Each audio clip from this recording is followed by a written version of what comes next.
বাঙালির বিনোদন এখন হাতের মুঠোয়। ক্লিক ডাউনলোড দ্য অ্যাপ নাও।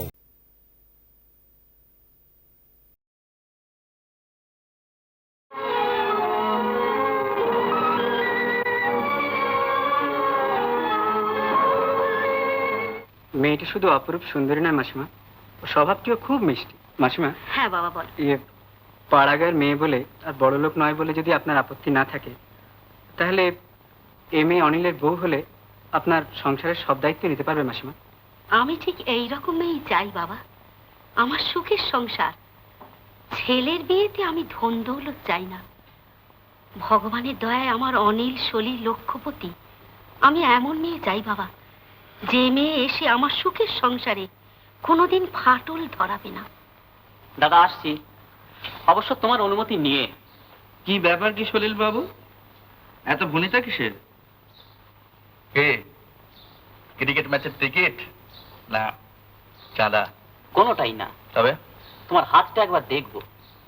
ও, আজকাল বুঝি হোমিওপ্যাথিক পড়া হচ্ছে, ডাক্তারি করা হবে? ডাক্তারি নয়, তবে জ্যোতিষী। দেখি হাতটা। মানে কি ব্যাপারটা, কি হাত কি? বলছি, মানে হাত নিয়ে কি? Don't disturb please. বেশ বাবা বলো। শ্রবণ করুন। বলুন। বৃহস্পতি তুঙ্গে থাকার ধরুন। বড় লোকের ছেলে, হুম বাবা নেই, হুম হুম মা আছেন, হুম। দুই ভাই। ছোট ভাইতে ক্রিকেট উন্মাদ। ওরে বাবা, কি হলো? Bold out? সেমি। কিরকম? চন্দ্রের স্থান বন্ধুস্থান, হুম হুম। সেইখানে একটি ত্রিকোণ চিহ্ন প্রতীয়মান। তাতে কি হতে পারে? ফলং হ্যাঁ। বন্ধু জীবনে বিপর্যয় আনবে। তো বন্ধু বলতে একমাত্র শিশির। সেই শিশির শিশির বিপর্যয় আনবে? এনে ফেলেছে। কিরকম? কিরকম? হ্যাঁ। দাদা, হুম। গৃহশত্রু বিভীষণের কথা জ্ঞাত আছেন? আছি। স্মরণ করুন, রাবণ রাজাকে কি পরিমাণ টাইট দিয়েছিলেন। হুম হুম এমন ট্রেনিং দিলেন হুম। যে রামের বাঁদরে বোলিং এর কাছে রাবণ রাজার অত বড় সেঞ্চুরি করনেওয়ালা টিম একেবারে কোলাস। অতএব সাবধান। সলিল, দাদা, তুই এক কাজ কর, আদেশ করুন। তুই বাথরুমে চলে যা। হ্যাঁ, হুম। বাথরুমে গিয়ে দেখবি যে বড় শিশিতে বেশ ঠান্ডা কবিরাজি গন্ধওয়ালা তেল রাখা আছে, বুঝলি? সেই তেল মাথায় মেখে 3-4 বালতি জল বেশি করে মাথা ঢেলে ফেলবি। ক্রিকেট খেলে খেলে ওই রোদ্দুরে মাথাটি একেবারে চড়ে গেছে। দাদা শ্রীরামচন্দ্র গন্ধ তেল মেখে আমার মাথা ঠান্ডা করুন। নিজের মাথাটি সামলান, সেখানে একটি আস্ত গন্ধমাদন পর্বত চাপাবার সমস্ত ব্যবস্থা একেবারে কমপ্লিট। কমপ্লিট? কমপ্লিট। কি ব্যাপারে? দাদা, হ্যাঁ। মনের মধ্যে সানাইয়ের আওয়াজ শুনতে পাচ্ছ না? সেই সঙ্গে পল্লীবালার নুপুর নিক্ষণ। অনিল, মা আসছেন, খুব সাবধান দাদা। যদিও জানি আমার সাবধানে কিছুই হবে না। কত পরের মতো মেয়ে তোকে দেখালুম, তার কি একটাও তোর পছন্দ হলো না? বলি পছন্দ বলে কি তোর কোনো জিনিস আছে? এখন আমি যা দেখে দেবো তাই তোকে নিতে হবে। তাই নিতে হবে? আচ্ছা মা, তাছাড়া তুমি এক কাজ করো না, তোমার এই ধেড়ে আইবুড়ো ছেলের দায়ে বিব্রত হয়ে তুমি সেই কালে রাজাদের মতো প্রতিজ্ঞা করো না, যে রাত পোয়ালে উঠে যার মুখ দেখবে তার সঙ্গে তোমার ছেলের বিয়ে দিয়ে দেবে। তা সে এখন ধরো গিয়ে মধুওয়ালি হতে পারে, বাসনওয়ালিও হতে পারে, গয়লানিও হতে পারে, আবার ধরো ম্যাথ রানিও হতে পারে। এখনো যদি এমন করবি তাহলে আমি মাথা করব। আচ্ছা, কেমন বউ আনতে যাচ্ছি একবার ভালো করে চেয়ে দেখ দেখি, কেমন পরীর মতো সুন্দরী। দেখি কিরকম পরীর মতো সুন্দরী। কই, এর দুটো চোখ, দুটো হাত আর দুটো পা। তা পরীর মতো ডানাটা কই? দেখ দেখি কেমন চোখ, কেমন ভুরু, কেমন মুখের গড়ন, রঙও গোলাপ ফুলের মতো, নামেও বিজুলি, দেখতেও বিদ্যুতের মতো। আচ্ছা, তোর বিশ্বাস না হয় তুই শিশিরকে ডেকে জিজ্ঞাসা কর। শিশিরকে? হ্যাঁ, সেই বুঝি গুপ্তচর?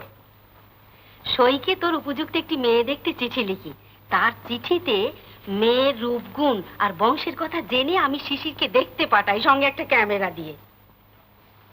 বাড়িতে এত কাণ্ড হয়ে গেছে আর আমি কিছু জানি না? আমি জানতাম শিশির বাড়ি চলে গেছে। সলিল, সলিল। দাদা,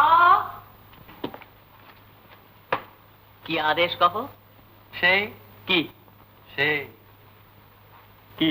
সেই গন্ধমাদন পাহাড়ের পর্ব একেবারে কমপ্লিট। কমপ্লিট? কমপ্লিট। তাহলে বুঝেছো, চালাক ছেলে। তবে একটু লেটে। শিশিরদাকে ডাকবো তো? ডাক্তার হ্যাঁ। এই যে এই যে দাদা, তোমার সেই চন্দ্রস্থানের ত্রিকোণ। কি হয়েছে? বলি গুপ্তচর, বন্ধু হয়ে শেষকালে তোমার এই কাজ? কেন, কি করলাম? কি করলাম? প্রকৃত বন্ধুত্ব কাজ করেছি। বন্ধু তো এই কাজই করেছে। হ্যাঁ। বলি নিজের ল্যাজ থাকতে আমার ল্যাজটি কাটতে এলে কেন বাবা? দাদা এটাও বুঝতে পারলে না? হুম। তোমাকে দেখে নিজের ল্যাজটি কাটবার সাহস সঞ্চয় করবার জন্য। আসছে মাসে কিন্তু আমি বিয়ের দিন স্থির করছি, তা কিন্তু আমি বলে রাখলাম। পাকা কথা। কি জানি মা কি করছো, ভালো করছো কি মন্দ করছো ভগবানই জানেন। ওরে, সব মায়েরা যা করে আমি তাই করছি, এতে তোর মন্দ হতে পারে না অনিল। একেবারে ক্লিন বোল্ড দাদা, একেবারে মিডল উইকেট।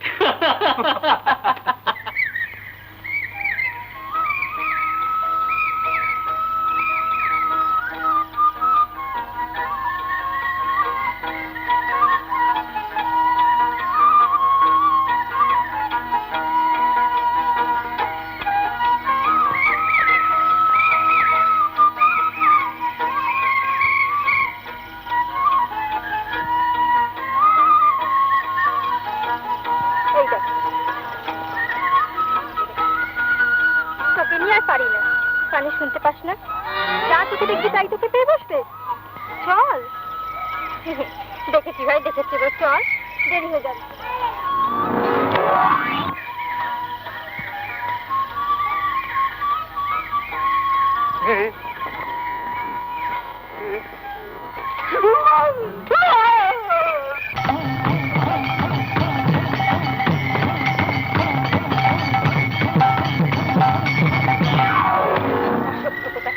ওই তো ভুসকুমড়োর মতন চেহারা, তার নাম আবার কার্তিক।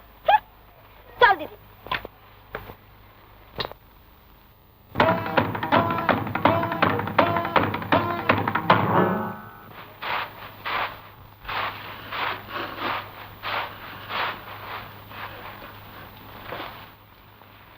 হ্যাঁ বাবা কার্তিক, অমন হন্তদন্ত হয়ে ছুটে এলে কেন বাবা?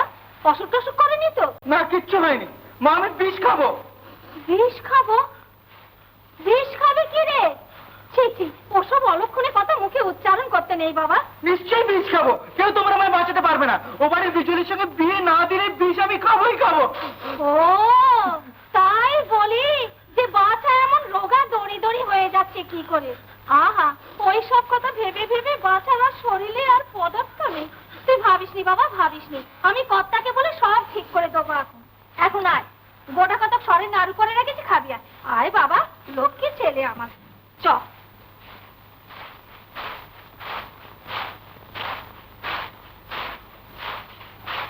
গোবর্ধন দা, পাড়ার খবর শুনেছো? ওই না, খুব চড়া খবর। কি চলা খবর হে চন্ডী? ওই পরাণ খুঁড়ো ধেরে মেয়েটা না, তার খুব বড় লোকের বাড়িতে বিয়ের সম্বন্ধ হচ্ছে। আরে পড়াল চালছে তো দুটো মেয়ে, তো কোনটা? বড়টা তো হাবাকা লাগু, হ্যাঁ, তারপরেরটা ও ছোটটা? হ্যাঁ বিজলি। শুনলাম নাকি কলকাতায় রাজার ঘরে বিয়ে হচ্ছে, তাদের বাড়ির দরজায় দুটো হাতি বাঁধা থাকে। আরে দূর দূর দূর দূর দূর। কার কাছে শুনলে? হাতি বাঁধা থাকলেই হলো। হাতি বড্ড জোর, দুটো পোশাক কুকুর বাঁধা থাকতে পারে, হাতি বেঁধে রাখলেই হলো নাকি? আরে কলকাতা হচ্ছে এটা, এটা বুঝতে পারছো না? নিচে দিয়ে সব ড্রেন কাছে ড্রেন, হাতি চললে পরে রাস্তা ধসে পড়বে না। চন্ডী ভাই খুব বুঝিয়েছে।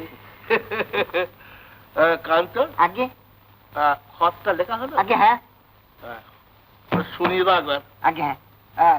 মহামহিম শ্রী গোবর্ধন রায় মহাশয় বরাবরেষু চাইবা মাত্র পরিশোধ করিবার অঙ্গীকারে আমি শ্রী চণ্ডী ঠাকুর, পিতা ঈশ্বর ঠাকুরী ঠাকুর, হাকিম শ্রীনাথপুর, থানা মহেশনগর, জেলা হুগলি, মহামহিম শ্রীযুক্ত বাবু গোবর্ধন রায় মহাশয়ের নিকট হইতে শতকরা 12 টাকা সুদে নগদ 100 টাকা কর্য লইয়া ইহান্ন লিখিয়া দিলাম।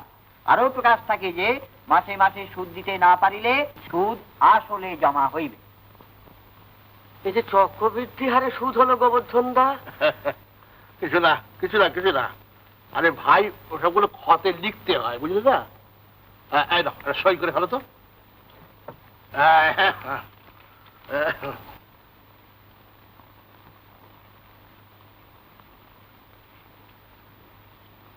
এই নাও 75 টাকা। 75 টাকা? 100 টাকার খত লিখে দিলুম। এ যে এখন গলা কাটা হচ্ছে গোবর্ধন দা। কিচ্ছু নয় চন্ডী ভাই, সব তার ইচ্ছা। নইলে তোমায় তো শুধু হাতি আমার টাকা দেওয়ার কথা, আর টাকা তো হাতির ময়দারি ভাই।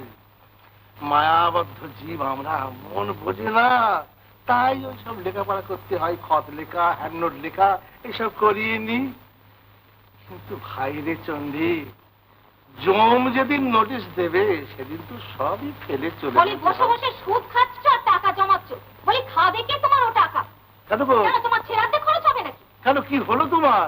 আমার একটা ছেলে কার্তিক, সবে ধর নীলমণি, সে যদি প্রাণে না বাঁচে তা আগুন জ্বেলে দিই তোমার টাকা। কেন কার্তিকের আবার কি হলো গো? আমি তো এই তোমাকে দেখে এলো। এই দেখে এলে তো মাথা কিনেছো। বলি কার্তিক যে আমার বিষ খেতে যাচ্ছে। বিষ? ওরে বাবা, বিষ খাবে কেন গো? তার মন পড়েছে ওই পরাণ চাটুর্যের মেয়ে বিজলির ওপর। এই বিয়ে যদি না হয় তাহলে কার্তিক আমার বিষ খাবে। তুমি এই বিয়ের ব্যবস্থা করো। কি আশ্চর্য তাকে দেখি। আরে সে বিয়ে দিতে না চাইলে আমি কি ব্যবস্থা করি বলো দেখি? সে তো আমার খাতক নয় গো। তাহলে কিসের বড় লোক তুমি, কিসের সমাজপতি? যদি ছেলের বিয়ে দিতে না পারো একটা গায়ের মেয়ের সঙ্গে, নুড়ো জেলে দিই তোমার টাকার মুখে। এ বিয়ে যদি না হয় তাহলে ওই কার্তিকই শুধু বিষ খাবে নয়, আমিও সেই সঙ্গে বিষ খাবো। দেখো তুমি তোমার টাকা নিয়ে। অনেকদিন টাকা হয়নি, তাই একবার তত্ত্ব তল্লাশটা নিতে এলাম। কি বলো চন্ডী? তা তো বটি। আমিও মনে মনে ভাবছিলাম যে তোমার ওখানে একবার যাব। আপনি মনে করতে না করতেই গোবর্ধনটা স্বয়ং এসে হাজির। এ তো ভগবানের হাত স্পষ্টই দেখা যাচ্ছে। একটি প্রস্তাব পেয়েছি দাদা, সেটা তোমায় রাখতেই হবে। তা আমার সাধ্য হলে নিশ্চয়ই রাখবো। কথাটা এমন কিছু নয় জানেন, কথাটা হচ্ছে মানে একটা ছোট্ট কথা, মানে এক কথায় যে কথার মীমাংসা হয়ে যায়। কথাটা হচ্ছে আপনার ধরুন না এই, তুমি বলো না দাদা। ও, কথাটা হচ্ছে যে আমি চন্ডী, তুমি বলো কথাটা। কথাটা হচ্ছে কি জানেন, মানে ছেলের বাপ হয়ে উনি আপনার বাড়িতে এসেছেন, যেখানে আপনার ওর বাড়িতে যাওয়া উচিত ছিল মেয়ের বাপ হিসেবে। কথাটা আমি ঠিক বুঝতে পারলাম না।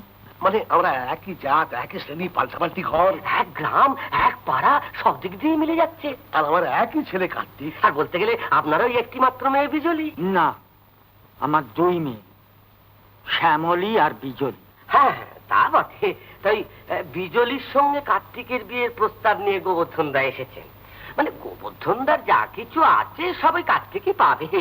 শুধু গোবর্ধনদা বলতে একটু ভয় পাচ্ছেন যে ছেলেকে একটু কালো বলে। তা ছেলে আবার কালো, সোনার মাদুলি আবার বেকা। বলি কালো ছেলেরই তো ফর্সা বউ দরকার। আর বিজলির পাশে কার্তিককে দেখাবে যেন মেঘের কোলে ইন্দ্রধন। তাই আমি এই প্রস্তাবটা নিয়ে এসেছি দাদা তোমার কাছে। আর তাছাড়া আমার স্ত্রী খুব পছন্দ করেছে তোমার এই মেয়ে বিজলিকে। কিন্তু বিজলির বিয়ে সব ঠিক হয়ে গেছে, এমনকি আশীর্বাদ পর্যন্ত। বিয়ে ঠিক হওয়ার বিয়ে হওয়া, বলি সে তার এক কথা নয়। সে বিয়ে ভেঙে দিয়ে বিয়ে দিলেই হবে না, তা কিছুই সম্ভব না। MA পাশ করা লক্ষপতি পাত্রের সঙ্গে ওর বিয়ে ঠিক হয়ে গেছে। তারা একটি পয়সাও নেবে না, এক গা গয়না দিয়ে সাজিয়ে নিয়ে যাবে। ও, তাহলে বুঝলাম যে আমার কথা তুমি রাখলে না। রাখতে পারলো। আর তাছাড়া তোমার ছেলে আমার বিজলির উপযুক্ত, সে তুমিও জানো আমিও জানি। কথাটা রাখলে ভালো করতে দাদা।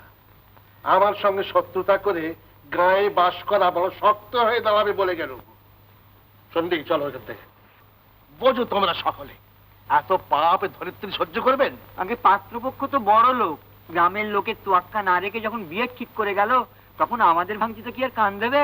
আরে কান দিক আর নাই দিক, এই পাপের হাত থেকে আমাদের জাতটাকে তো বাঁচাতে হবে। হ্যাঁ, ওই বুড়ো থুবলো মেয়েটাকে ঘরে পুরে রেখে ছোট মেয়ের বিয়ে দিচ্ছে, আর সেই পাপান্ন খেতে পারে আমাদের 14 পুরুষ নরকষ্ট হবে না কি গো? নিশ্চয়ই। মোট কথা হচ্ছে পরাণ খুড়োর ওখানে আমাদের কিছুতেই যাওয়া হবে না। হবে হবে হবে, যাওয়া হবে কিন্তু খাওয়া হবে। খাওয়া আমরা সেখানে সকলে যাব, গিয়ে বরপক্ষকে বুঝিয়ে দেবো যে ঘর থেকে তারা মেয়ে নিচ্ছে সেই ঘরটি এক করে। দাদা গো, তোমার কি বুদ্ধি! সবই প্রভুর ইচ্ছা। আরে এই কত হলো তোমার কাছে? যতক্ষণটা হলদে হয়ে পড়েন। ছটফট করে কোনো লাভ হবে না দাদা, ছটফট করে কোনো লাভ হবে না। খালি ব্যাটটি স্ট্রেট করে চুপটি করে দাঁড়িয়ে থাকো। হ্যাঁ লাগান, ভালো করে লাগান, ভালো করে। হ্যাঁ লাগান, ভালো করে লাগান, ভালো করে লাগান।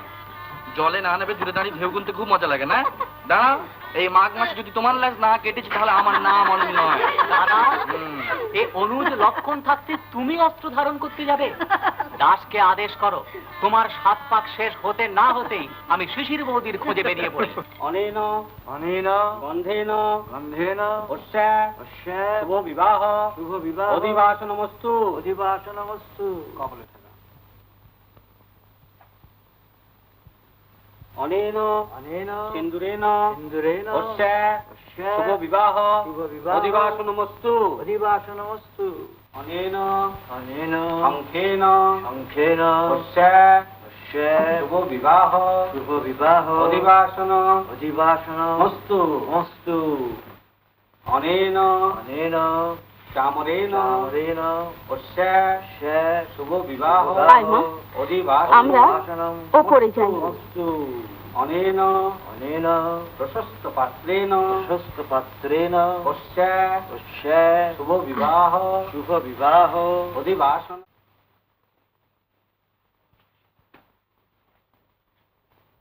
তুই এখানে বস মা, আমি কাজে যাই।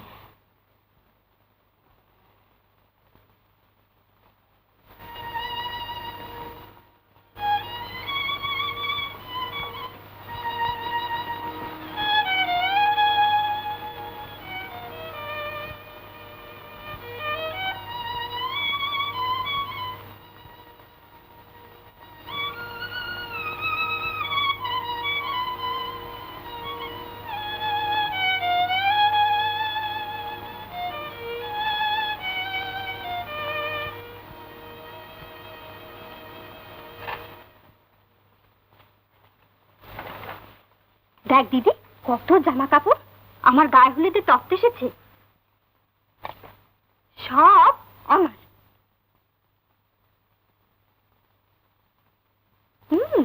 সব আমার। আমার বিয়ে হচ্ছে যে, বর আসবে। বলুন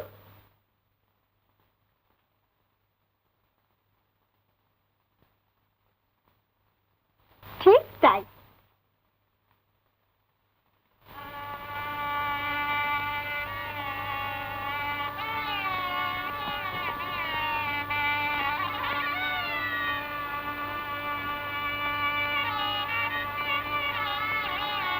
আচ্ছা, কোনটা তোর পছন্দ, এইটা না এইটা?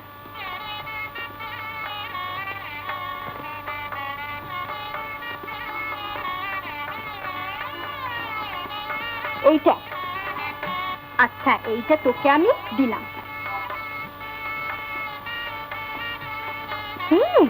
একেবারে।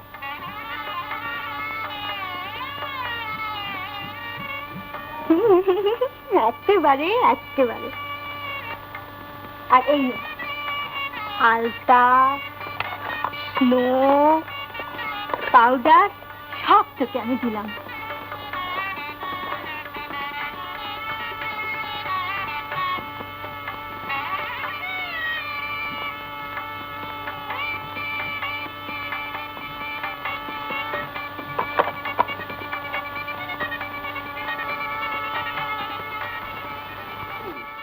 আরে এই যে মানা করলেও শোনে না। ওট ওট ওট, এখানে তোকে বসতে নেই, এখানে বসতে নেই। বসেছি যখন বসুক না, দিন না চাটুর্য মশাই ওর কপালে একটা টিপ পরিয়ে ও খুশি মনে চলে যাক। তাই নে মা, যদি এই কপটা চারি তুই সুখী হোস তাহলে তাই নে।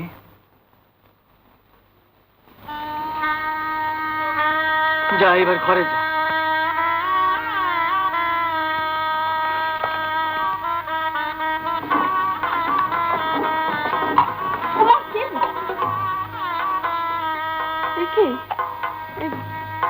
চন্দনের ফোঁটা কে দিলে মা?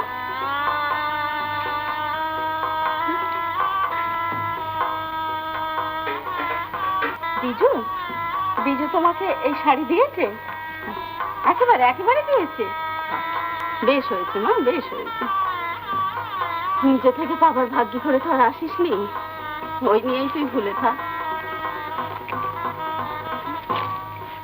দিয়েছে পাউডার, পাউডার দিয়েছে। হ্যাঁ শুকেছি মা, শুকেছি। হ্যাঁ বেশ বেশ গন্ধ। হ্যাঁ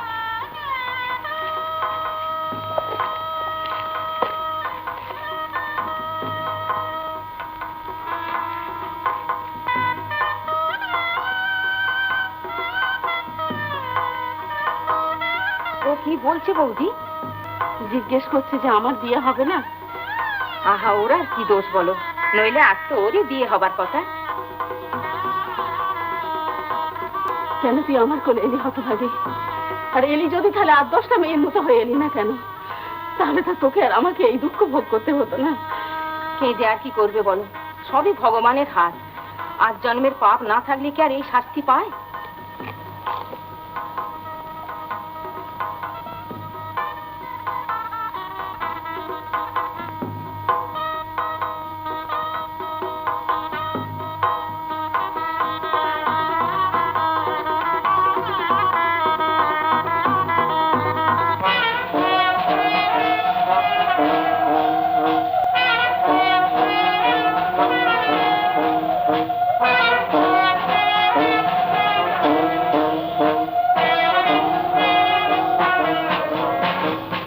সবার আগে বর, তারপর বর কর্তা।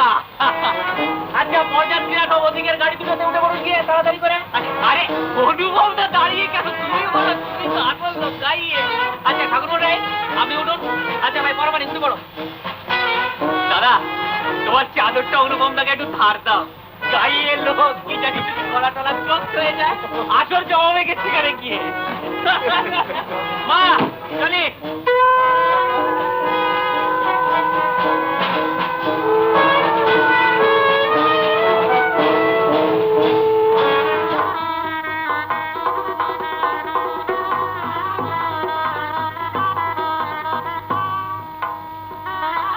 দেখি দেখি, এ দেখে যদি বরের মুন্ডু ঘুরে না যায় তো কি কথাই বলেছি। মুন্ডু ঘুরতে যেন বাকি আছে। আর ছবি দেখে বরের যে অবস্থা হয়েছে শুনলাম, এখনই আসল দেখলে কি হবে জানি না। এই বর এসেছে, তার বারান্দায় যাই। বিয়ের আগে বর দেখতে নেই রে, আগে চার চোখে মিলন হোক তবে তো। তোকে আর স্বাস্থ্য খারাপ হবে না, বিয়ের আগে বর দেখতে আছে। আর বিজু আর গেলা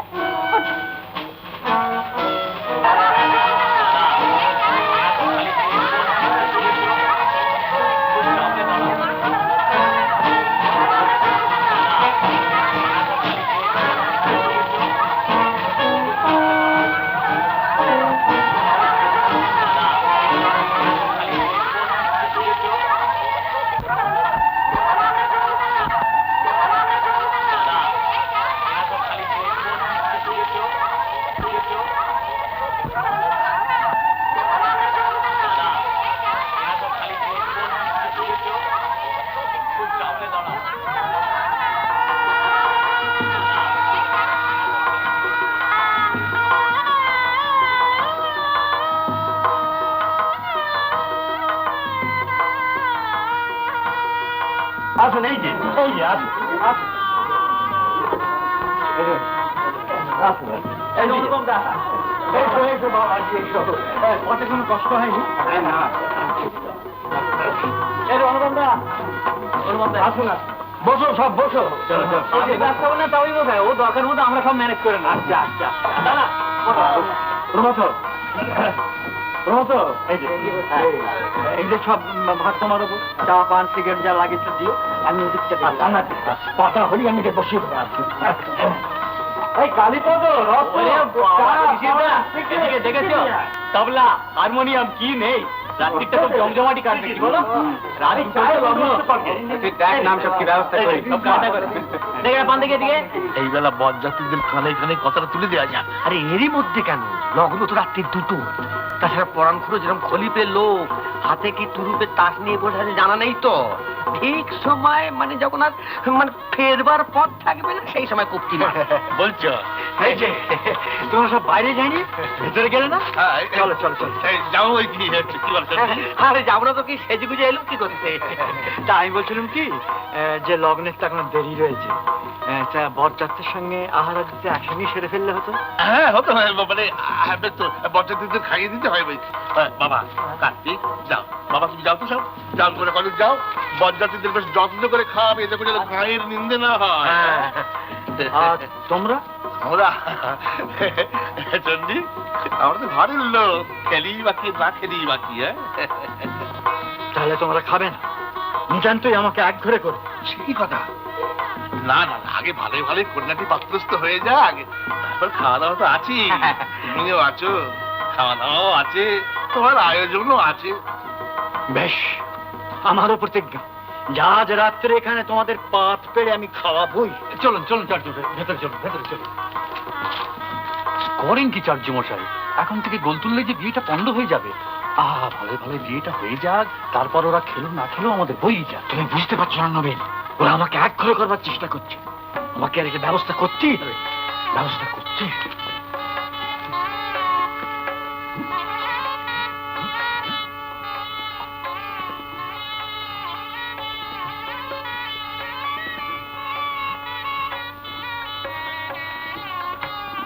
বিজলি, এখানে একা দাঁড়িয়ে রয়েছিস যে? লক্ষ্মী সরস্বতী গেল কোথায়? বিজু, শ্যামলী,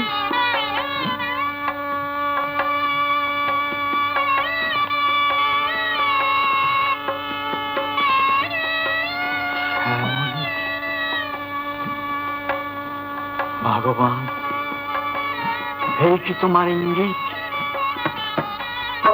কি রে বাবা, গান টান সব ধরো তাহলে।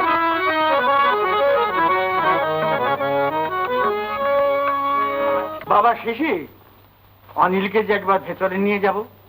ও নিশ্চয়, অনিল যাও, ভেতরে যাও। তা তোরা কেউ যাবি না? এই দেখো, ডাক তো শুধু তোমার একার জন্য দাদা। যাও যাও, নারো। আরে বাবা, আমরা কেউ গেলে তোমারও পছন্দ হবে না। আরে আড্ডাটা তো ভেঙে যাবে।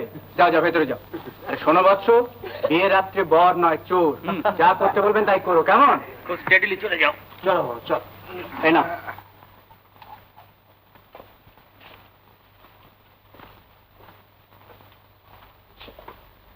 বাস এইবার আমাদের জমাটি আসা শুরু করো। হ্যাঁ, অনুপম গাও, গান ধর। অনুপম দা, গাইতে যদি হয় বাবু, আর বেশ জমাটি কিছু ধরো, প্যাক প্যাক করো না শুধু।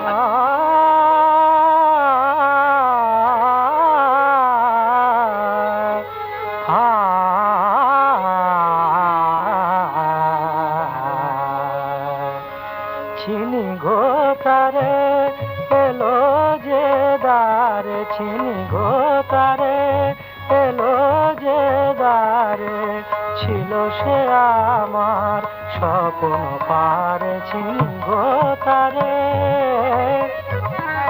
বাসরে কত সুখে বধুর সাথে, প্রহর জেগে রবে মধুরাতে, বাসরে কত সুখে বধুর সাথে।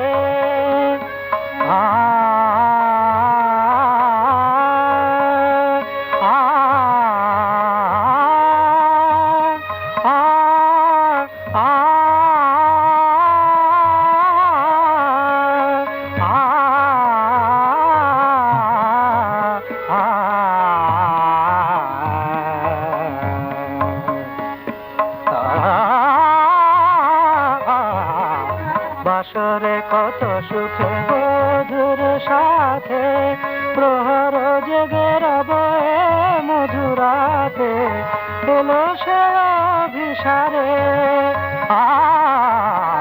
চিনি গোতারে এলো যে দারে, ছিল সে আমার স্বপ্ন পারে, চিনি গোতারে।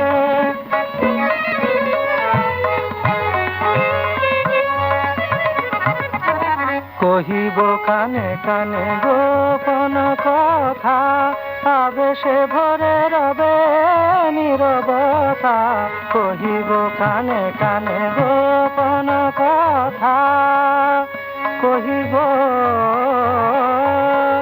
কানে কানে গোপন কথা।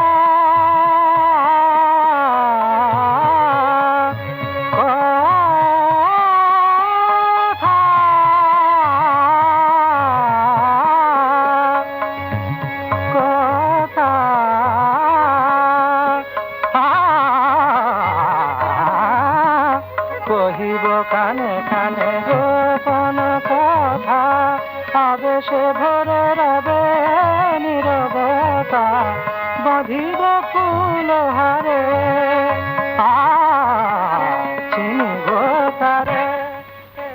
চলো না হে চন্ডী, কতক্ষণ অপেক্ষা করবে? দাঁড়িয়ে দাঁড়িয়ে পা যে কুলটি বরফ হয়ে গেল। রাত 10টাও বাজে। আর একটু দাঁড়াও না, লগ্ন তো রাত্রি 2টোয়। বরযাত্রীরা খুব জোর মাইফেল চালিয়েছে, এখানে দাঁড়িয়ে থেকে কি হবে? চলো না শুনে গিয়ে। শুনবে? হ্যাঁ শুনবে। মাইফেল তো সারা রাত্রি হবে। হ্যাঁ, আগে হাটে হাঁড়িটা ভাঙি। বাবা বাবা বাবা, আমি ওদের পাশে উঠে দেখলাম পুরো তখন বের মন্তর পড়ছে।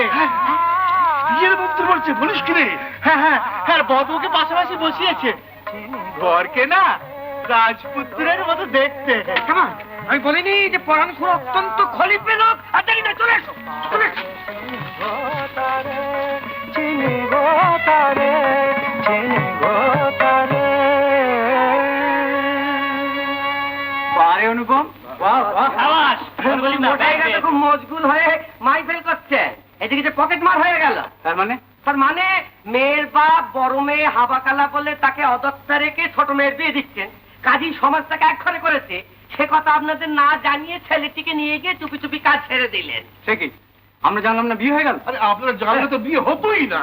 হ্যাঁ, এ কখনো হতে পারে না। চল তো সুজিতদা, চল তো।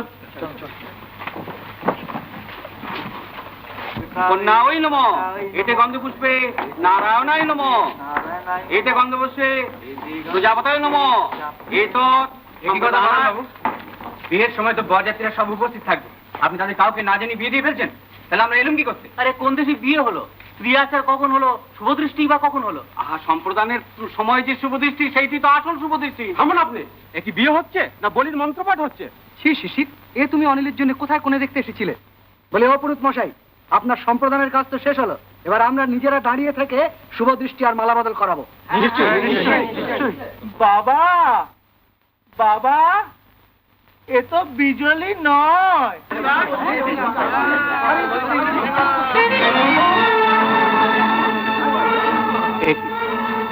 এ তো আমাদের পছন্দ করা মেয়ে নয়। দাদা, শ্যামলী তাই তো দেখছি। দেখুন দেখুন, আপনারা নিজের চোখে দেখুন, কত বড় জচ্চুরি কাণ্ড দেখুন নিজের চোখে। হ্যাঁ, এই যে আমাদের ভেলকে দেখিয়ে দিলে। বরেন বাবু, এর অর্থ কি আমি জানতে চাই। বাবা শিশির, তোমাকে আমি সব কথাই খুলে বলছি। তোমরা যে বিয়ে দিতে এসেছো সে বিয়ে নয়, সে মেয়েই নয়, এ আমার হাবাখালা মেয়ে শ্যামল। তার মানে আমাকে সুন্দরী মেয়ে দেখিয়ে হাবা কালামে গচিয়ে দেওয়া?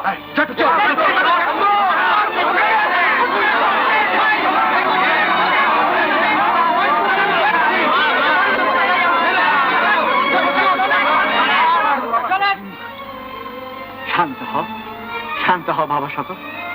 চোর জচ্চর বাটপার যা ইচ্ছে তোমরা বলো, আমি মাথা পেতে নেব। তাই এই অভাগা জীবটাকে গোটাকত মন্তর পড়িয়ে ওর আইবুড়ো নাম খণ্ডে দিচ্ছি। এরপর আপনারা যে মেয়ে পছন্দ করেছেন সেই বিজলির সঙ্গে অনিল বাবাজির এই পরের লগ্নে আমি আসল বিয়ে দেব। কখনই না, কিছুটা হতে পারে না। অনিলের ফেরগে কিছুটি আমরা জানতে পারি। আগে ভুল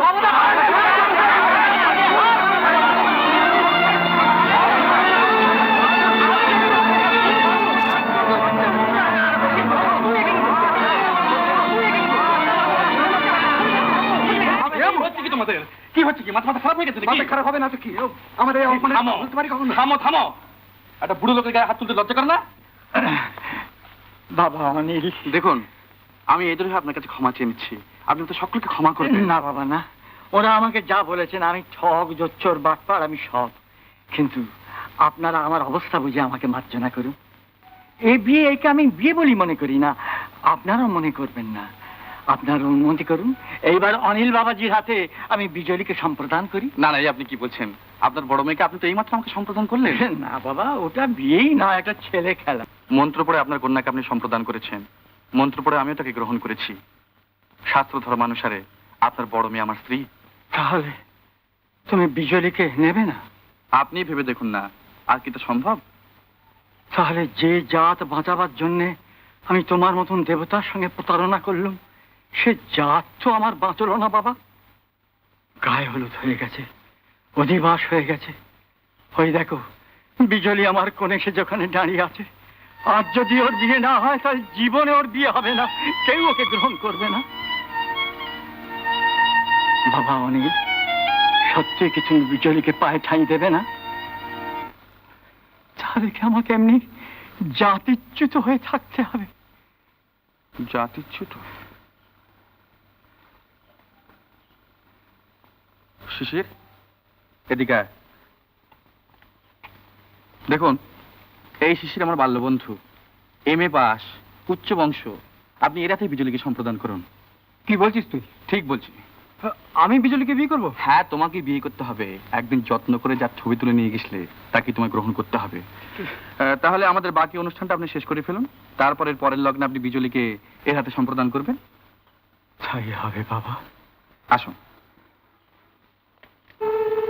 বলছিলাম কি যে কালকে সকালের গাড়িতেই তুই বরযাত্রীদের নিয়ে চলে যা, কারণ হঠাৎ খবরটা শুনলে মা হয়তো খুব আঘাত পাবেন। তুই বরং একটু আগে গিয়ে তাকে আস্তে আস্তে বুঝিয়ে বল ব্যাপারটা। ভাবছি কি করতে এসে কি হয়ে গেল। যা হয়ে গেল তা নিয়ে ভেবেতে কোনো লাভ নেই। যা করতে হবে তার জন্য তৈরি হতে হবে।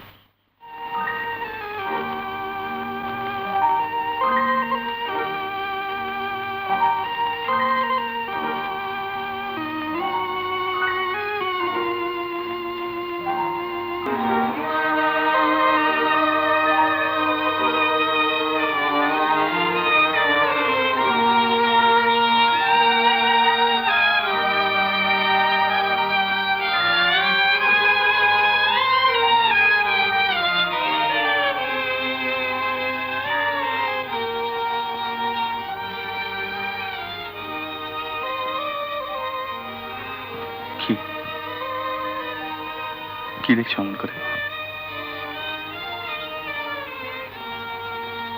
ভাবছো এই আবার কোন অপরিচিত লোক এলো তোমার জীবনে, ভাগ্যের কি নিষ্ঠুর পরিহাসের ভেতর দিয়ে সে তার জীবনকে তোমার জীবনের সঙ্গে বেঁধে ফেললো এক অচ্ছেদ্য বাঁধনে। কিন্তু তোমার এই অসম্পূর্ণতাকে সে কি মানতে পারবে? শ্যামলী, জানি না কোনোদিন তোমার এই ভাষায় অন্তরে প্রবেশ করতে পারবো কিনা, জানি না তোমায় নিয়ে কোনোদিন ঘর পাততে পারবো কিনা, তবে এই কথা চিরদিন স্বীকার করব, তুমি আমার স্ত্রী।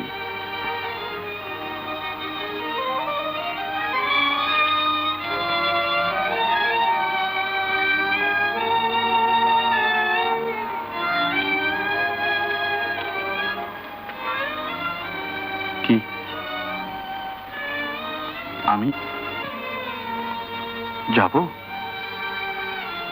বাসর ঘরে? চলো। এত ভেঙে পড়লে চলবে কেন চার্যমশাই? অতিষ্ঠের মার এই আঘাত তো আমাদের সইতেই হবে। না না নবীন, কাল রাত্রে যে পাপ আমি জেনে শুনে করেছি তার কোনো প্রায়শ্চিত্ত নেই। যা হবার তা তো হয়ে গেছে, এখন তো হাউতাস করে কোনো লাভ নেই। চলুন চলুন, মেয়ে জামাই এখনই রওনা হবে, তাদের আশীর্বাদ করবেন। চলুন। আমরা এবারে যাব, আমাদের আশীর্বাদ করবেন। চলুন।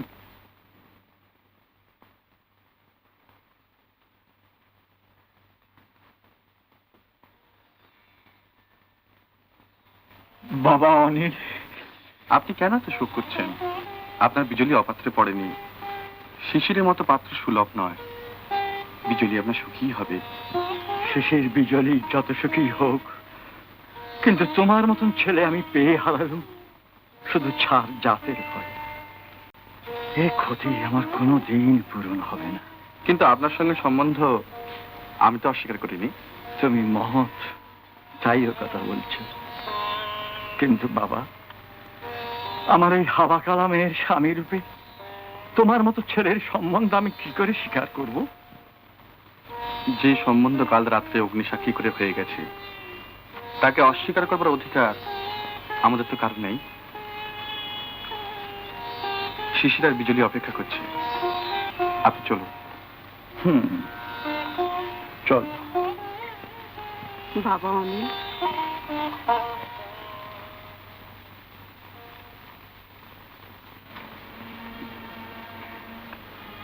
কালকে রাত্রের গোলমালে আপনি আপনাকে প্রণামই করা হয়নি। শ্যামলীকে তুমি তোমার সঙ্গে নিয়ে যেও না বাবা। আপনি তো জানেন আমার সেখানে মা আছেন। আমার জীবনের সব ব্যাপার তার পায়ে পৌঁছে দিতে আমি বাধ্য। তার জন্যই আমি বারণ করছি। যে অপমান তুমি সয়েছ, এই আঘাত তিনি সহ্য করতে পারবেন না। আঘাত যে তিনি পাবেন না তা নয়, তবে তাকে সইয়েও তো নিতে হবে। তবে এখনই তার চোখের সামনে তুমি ওকে নিয়ে যেও না। তিনি বড্ড দুঃখ পাবেন। আর ও হয়তো। আপনি কি বলছেন আমি বুঝতে পেরেছি মা। শ্যামলীকে আমি দেখব, আর এটুকু বিশ্বাস আপনি আমার উপর রাখতে পারেন। কি বলে আমি তোমাকে আশীর্বাদ করবো বাবা। তুমি সুখী হও, ভগবান তোমার মঙ্গল করুন। চলুন, আমাদের আশীর্বাদ করবেন, চলুন।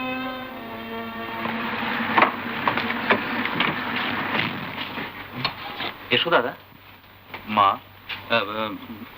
ওপরে আছেন, এসো।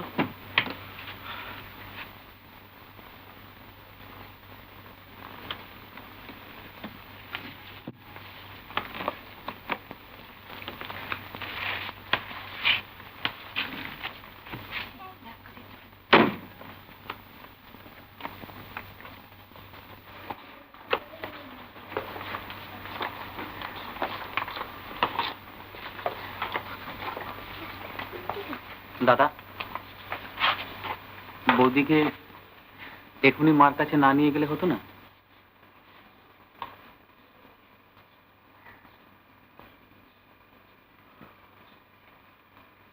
তুই আয়।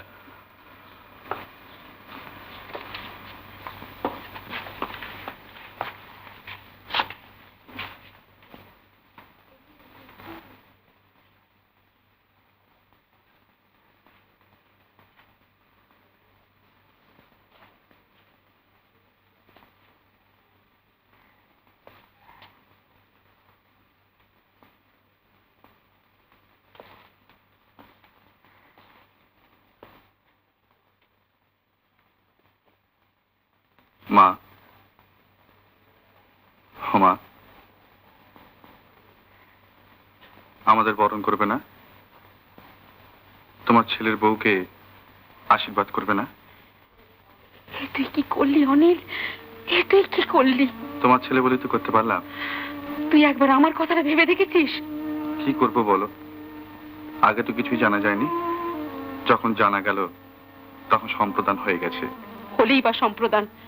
তুই যে মেয়ে জেনে বিয়ে করতে বসেছিলি, এ মেয়ে যখন সে নয়, তখন কিসেরই বা সম্প্রদান, কিসেরই বা গ্রহণ? এ বিয়ে বিয়েই নয়। ভুল করছো মা। অন্য কারোর সঙ্গে বিয়ে হলে ওই মন্ত্রী সম্প্রদান হতো। আর তাছাড়াও ধর্ম, ঈশ্বর, সমাজ সকলকে সাক্ষী করে একটা ভালো মেয়েকে বিয়ে করতে যা শপথ উচ্চারণ করতে হয়, যে যে দায়িত্ব নিতে হয় এবং যে সমস্ত কথা বলতে হয়, তার সবচেয়ে বলেছি, সবচেয়ে করেছি মা। চলো, তোমার ছেলের বউকে বরণ করে ঘরে তুলবে, চলো, এসো।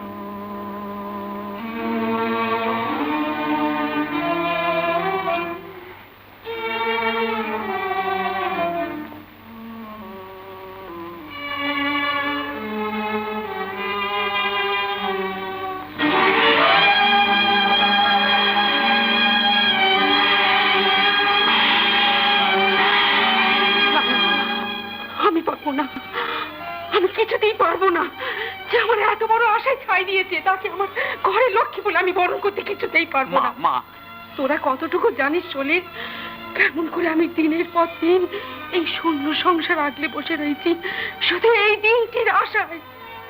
যেদিন আমার ছেলের বউ আসবে, তার হাতে আমার সাজানো সংসার তুলে দিয়ে আমি ঠাকুরের চরণে আশ্রয় নেব। এই আমার ছেলের বউ, এই আমার ঘরের লক্ষ্মী, যে কোনোদিন একটা কথা বলতে পারবে না, যে কোনোদিন আমাকে মা বলে ডাকতে পারবে না। মা, এই নে তোদের সংসারের চাবি, তোদের ঘর সংসার তোরা বুঝে নি, আমাকে তোরা ছুটি দে বাবা। মা, মা, মা,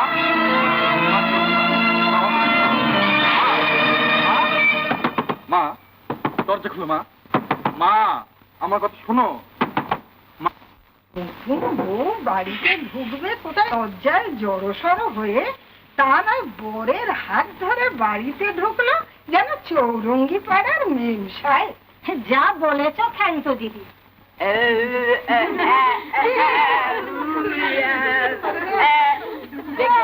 এই দেখো আমাদের চিমটি কাটলে আমরা যেন উপ করি না, আর একে দেখো চিমটি কাটলে।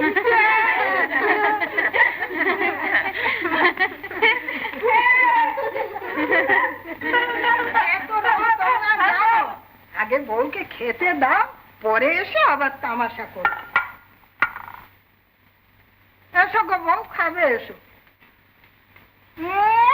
কনা খোড়ার এক গুণ বাড়া, কথাই বলে এদিক নেই তো ঝাড় গুণ আছে। না বাবু খাবে তো খাও, নাহলে কে তোমার জন্য বসে থাকবে। এসো।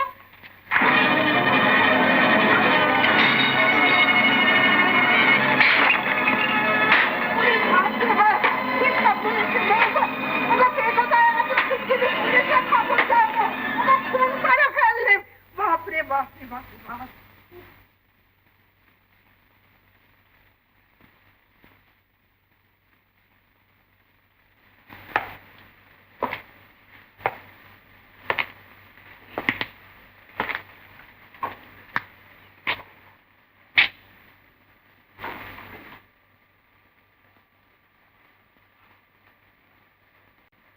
দাও দাও।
দাদা, মা বুঝে এখনো দরজা খুলেনি?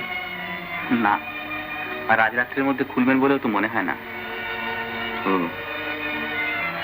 শ্যামলীকে নিয়ে একটু ব্যস্ত হয়ে পড়েছিলাম রে। জানি দাদা, বাড়ির একতলা থেকে তেতলা পর্যন্ত আত্মীয় স্বজন ঝি চাকর সকলের মধ্যেই তো চলছে কানাকানি।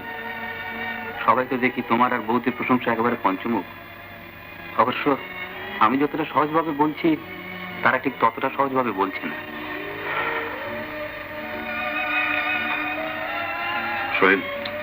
দাদা, আমি খেলোয়াড় লোক, দুমদুম করে চলি, হড়বড় করে কথা বলি, কাজকর্ম কিছু করি না। তুমি বকো, মা বকেন, শিশিরদাও বকে। বিয়ে করলে হয়তো বউও বকবে, আমার কাছে আর কোনো কৈফিয়তের প্রয়োজন নেই।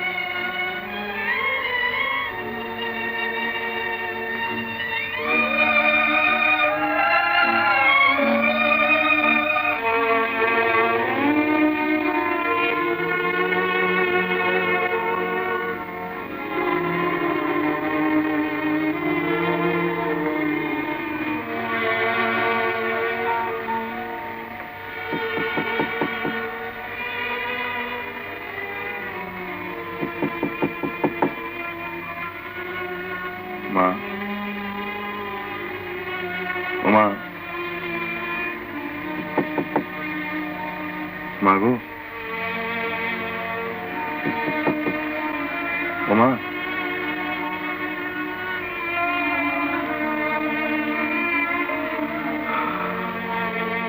এই আর আমি সইতে পারছি না। শ্যামলীকে বাপের বাড়ি পাঠিয়ে দিই, যেমন করেই হোক আবার অনিলের বিয়ে দিতেই হবে। কিন্তু অনিলকে তো আপনি জানেন মাসিমা, সে যা একবার করবো বলে স্থির করে বসে, হাজার অনুরোধ তাকে তো টলানো যাবে না মাসিমা। তাই বলে আমার ছেলে একটা জ্বর জানোয়ারের জন্য তিলে তিলে নিজেকে নিঃশেষ করবে, আর আমি মা হয়ে তাই সহ্য করব। শিশির, তুই তোর ভাইয়ের মতো, তুই যদি ওকে বুঝিয়ে সুঝিয়ে একবার ভালো করে বলিস, তাহলে তোর কথা ও ঠেলতে পারবে না। আচ্ছা, আমি দেখছি।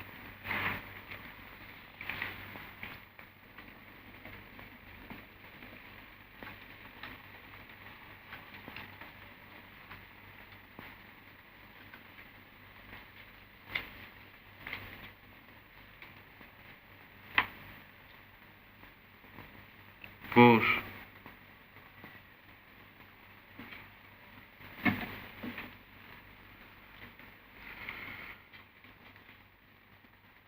কি খবর?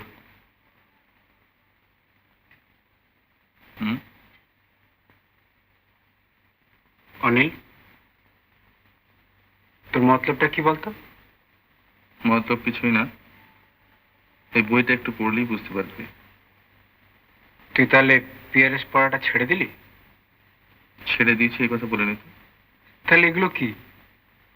এগুলো problems of the deaf and dumb, মানে হাবা করার সমস্যা। হ্যাঁ রে অনিল, তুই তাহলে মার কথা মতো শ্যামলীকে ছাড়তে রাজি নস? কেন? কি অপরাধ? মানে অনিল, না না, আমাকে বুঝিয়ে দাও। দেখ অনিল, মানে তোর মতো একটা ছেলে আর ওর মতো একটা মেয়ে, তোর স্ত্রী, মানে একটা একটা একটা হাবা কালা, তাই না? কিন্তু দেখ শিশির, তারও মন আছে, আত্মা আছে, আরো 10 জনের মতো। সেও তার ক্ষুধা, তৃষ্ণা, সুখ, দুঃখ, অভাব, অভিযোগ সবকিছু অনুভব করতে পারে। তাহলে তার স্ত্রী হবার, প্রণয়িনী হবার, সন্তানের মা হবার অধিকার কি নেই বলতে চাস? মানি রে, তো সব কথা মানি। তাহলে তা বলে তুই তোর মার কথা একবারও ভাববি না? ভেবে দেখেছি শিশির, কিন্তু কি করবো বল, ভগবানের কাজের উপরে মানুষের কোনো হাত নেই ভাই। মানুষের অধম চামারের খাবার চোখ চোরের কাজ। মা শোনো মা, যা হবার হয়ে গেছে অনিল, তুই শ্যামলীকে বাপের ছেড়ে আমাকে আর কষ্ট দিসনি। দেখো মা, শ্যামলের প্রাণ আছে, বুদ্ধি আছে, শুধু প্রকাশ নেই। তোমার স্নেহ, মায়া, মমতা দিয়ে ওই অসহায় জীবটাকে একটুখানি মানুষ করে নাও না মা। ভগবান যাকে অমানুষ করে তৈরি করেছে তাকে মানুষ করা যায় না। কেন যাবে না মা? তুমি তো মুখ বদ্রী বিদ্যালয়ের কথা জানো। তারা হাবাকালাকে কথা বলাবার জন্য কত রকম কৌশলের আবিষ্কার করেছে। ওই দেখো না, ওই সমস্ত বই, ওদের কেমন করে কথা বলানো যায়, কেমন করে কথা বোঝানো যায়, আর 10 জনের মতো ওরাও কেমন করে। তুই কি ভেবেছিস এই সব করে ওকে শেখাবি? একটা অমানুষের সামান্য অসুবিধার জন্য তোর সারাটা জীবন তুই নষ্ট করবি, আর আমি মা হয়ে তাই দেখবো। দেখো মা, একটা জীবনের অভাব দূর করতে হলে আর একটা জীবনকে একটুখানি ক্ষতি স্বীকার করতে হয়। চুপ কর অনিল, ফের যদি আমার সামনে এইসব কথা বলবি তো তোর সামনে আমি গলায় ধরিয়ে দেবো। মা, তুমি কি বলছো মা? যদি মা বলে আমাকে এতটুকু মান্য করিস, তাহলে ওকে আজই বাপের বাড়ি পাঠিয়ে দে। আমার কথা শোনো অনিল, মা। একটা জানোয়ারের জন্য যদি তোর জীবন এমনি করে নষ্ট করিস, তাহলে জানবি তোর মাকেও তার বাধা। মা, তুমি কি বলছো মা? মা, তুমি কি বলে মা? মা শোনো।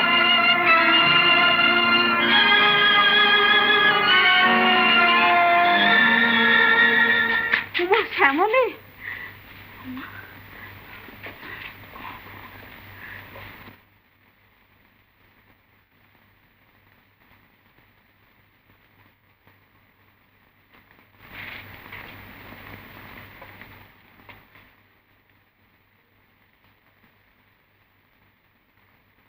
হয়েছে হয়েছে বাবা।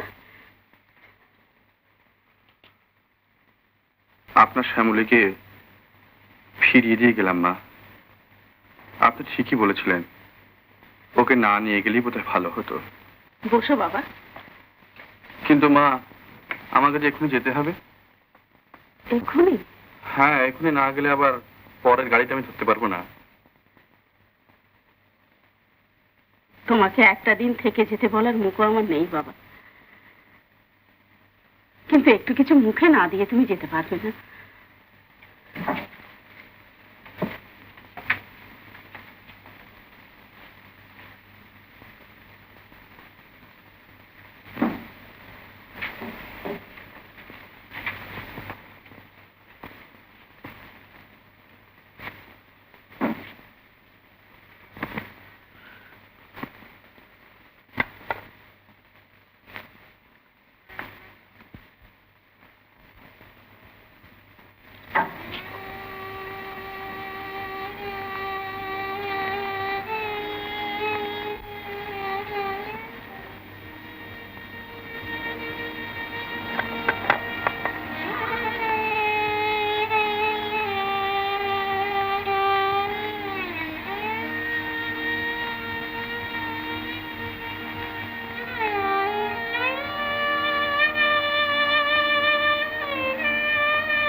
পারবো না, পারবো না।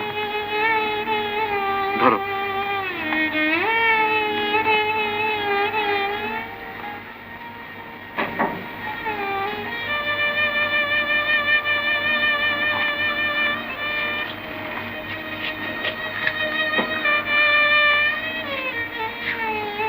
এবার আমি চলি। আর কি কখনো তোমাকে আমরা দেখতে পাবো? ভগবান জানেন মা। তোমাকে কিছু বলার মুখ আমাদের নেই বাবা, তবুও বলি, তোমার এই দুর্ভাগ্য তুমি ভুলে যেও, নতুন করে সংসার করে সুখী হয়ে। সুখী? সুখী আমি কোনোদিনই হতে পারবো না মা। কত কথা ভেবেছিলাম, শ্যামলের প্রতি আমার যা কর্তব্য আমি তা করব, কিন্তু কোনো কর্তব্যই করতে পারলাম না। তোমার এই দয়ার কথা আমি ওকে চিরজীবন ধরে বোঝাবো। ও যেন জানে এমন একজন লোক এই পৃথিবীতে আছে যে ওর জন্য একটি দিনও ভেবেছে।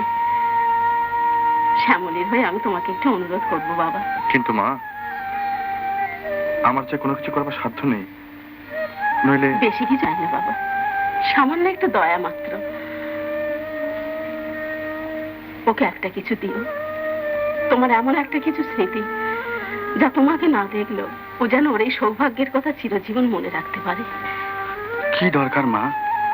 ওর সঙ্গে যখন কোন রকম সম্বন্ধ রাখতে পারবো না, তখন আমার স্মৃতি ওর জীবনের সঙ্গে কেন আপনি জড়াতে চাইছেন? এখনো যে সমস্ত জীবনটাই ওর সামনে বাকি পড়ে রয়েছে, একদিন না একদিনও বুঝতে পারবে তুমি কে, ওর জন্য তুমি কি করেছো। ও যদি কোনোদিন তোমার সম্বন্ধে আমাকে প্রশ্ন করে, তার জন্য তো আমাকে প্রস্তুত থাকতে হবে বাবা। তাই বলছিলাম, যদি তোমার একখানা ছবি। ও, আমি পাঠিয়ে দেবো, কেমন? এখন তাহলে আসি। এসো বাবা।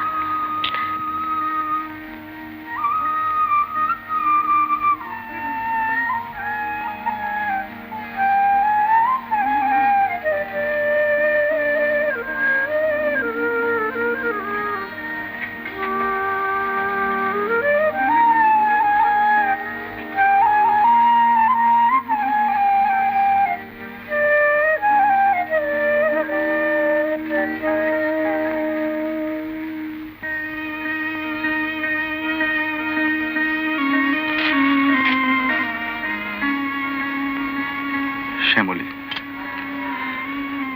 আমি তোমাকে ভুলবো না শ্যামলী, আমি তোমাকে ভুলবো না।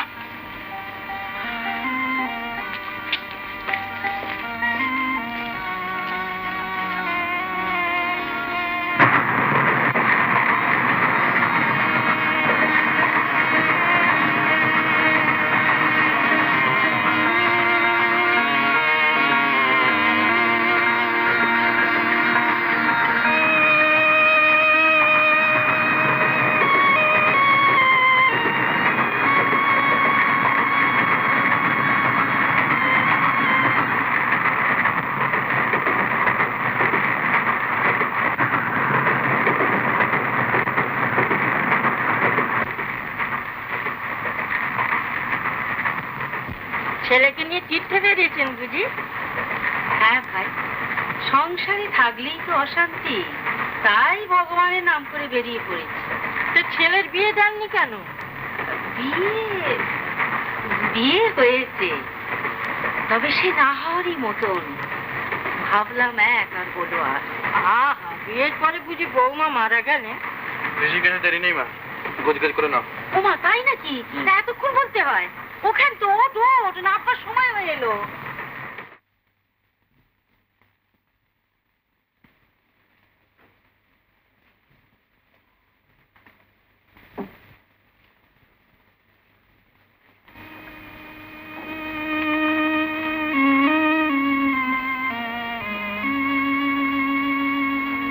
চিনতে পারিস একে?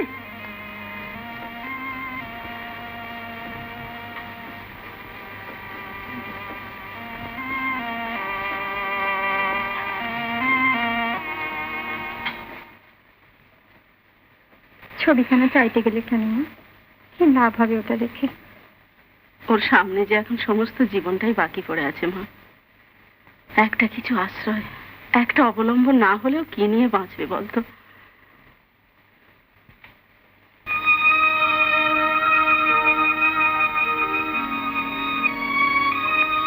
মনে পড়ছে মা সব কথা? একে দেখে এমনি করে মাথায় ঘুমটা দিতে হয়।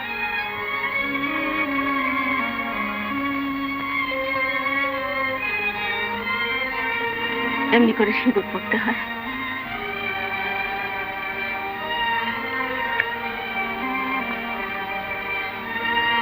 দেখো, এমনি করে গলায় কাপড় দিয়ে প্রণাম করতে হয়।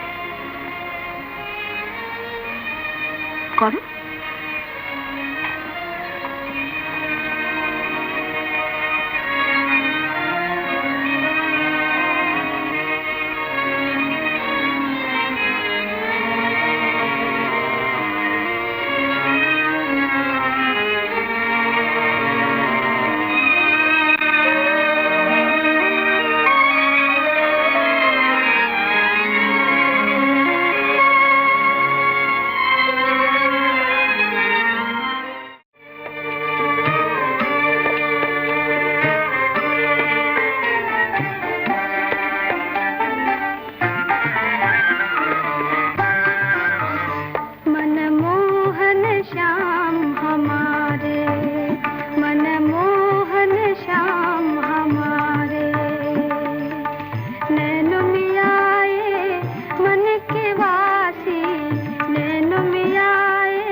পেটে ধরে গেলাম, এসেছি সাধু দর্শনে, তা না যদি কোনো পাহাড় বেশ ভালো দেখতে কি ঝর্ণা চোখে পড়লো তো বাস ক্যামেরা নিয়ে দাঁড়িয়ে গেল। ওই তো দাদাবাবু এসে পড়েছেন। ও এসেছে?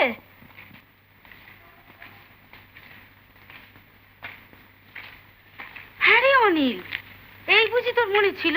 বুড়ো মাকে একলা পথের ধারে দাঁড় করিয়ে রেখে তুই লেগে গেলি ছবি তুলতে, আর আমি ভেবে মরি বুঝি পথ হারিয়ে গেল। পথ হারিয়ে ফেলেছিলাম মা। সে কি রে? ভাগ্যিসিনী ছিলেন, পথ দেখিয়ে নিয়ে এলেন। তা তুমি মা? ওই আমার ছোট মেয়ে রেবা। ও থাক থাক মা, বেঁচে থাকো, চিরায়শ্বতী হও। এই আমার বড় ছেলে, যার কথা এতক্ষণ হচ্ছিল, ওকে প্রণাম করো। উনি সাধু বাবারই শিষ্য, এই আশ্রমেই থাকেন। থাক থাক বাবা, বেঁচে থাকো। আপনি বসুন। হ্যাঁ বসুন। রেবা, এদের জন্য কিছু প্রসাদ আর চা নিয়ে আয়। ইনি বলছিলেন কি যে ঋষিকেশে যখন আমরা কদিন থেকেই যাচ্ছি, তখন অন্য কোনো ধর্মশালায় না উঠে এদের এখানেই থাকি না কেন? কিন্তু মা, এদের এখানে থাকলে এদের শুধু শুধু অসুবিধা ঘটানো হবে না? না না, অসুবিধে কেন হবে বাবা, কত লোক তো এখানে এসে থাকে। তাছাড়া অনিল, বিদেশ বিভুঁই এসে কজন বাঙালির সঙ্গে থাকাটাও তো একটা কম বড় কথা নয় বাবা। তা বেশ তো, তুমি যখন বলছো তাই হবে। এইমতুন্দমিনালাভং দত্তানং পরমং গুরুং সর্বশাস্ত্র প্রবত্তারং ভার্গবং প্রণমাম্যহম। নীলা, দেখি তোর অসুখ শরীর, ঠান্ডায় বাইরে এসে বসেছো কেন? এরা এরা কলকাতা থেকে এসেছেন তীর্থ দর্শন করতে, এই কটা দিন আমাদের এখানেই থাকবেন। কল্যাণ হোক, তীর্থ দর্শন সফল হোক। এদের থাকা খাওয়া দাওয়ার ব্যবস্থা সব ঠিক হয়ে যাবে। নীলাঞ্জন প্রক্ষং রবিসুনো মহাগ্রহম আয়ায়াগতভূতং বন্দে ভক্তকনিষ্ঠম। আপনারা আসুন।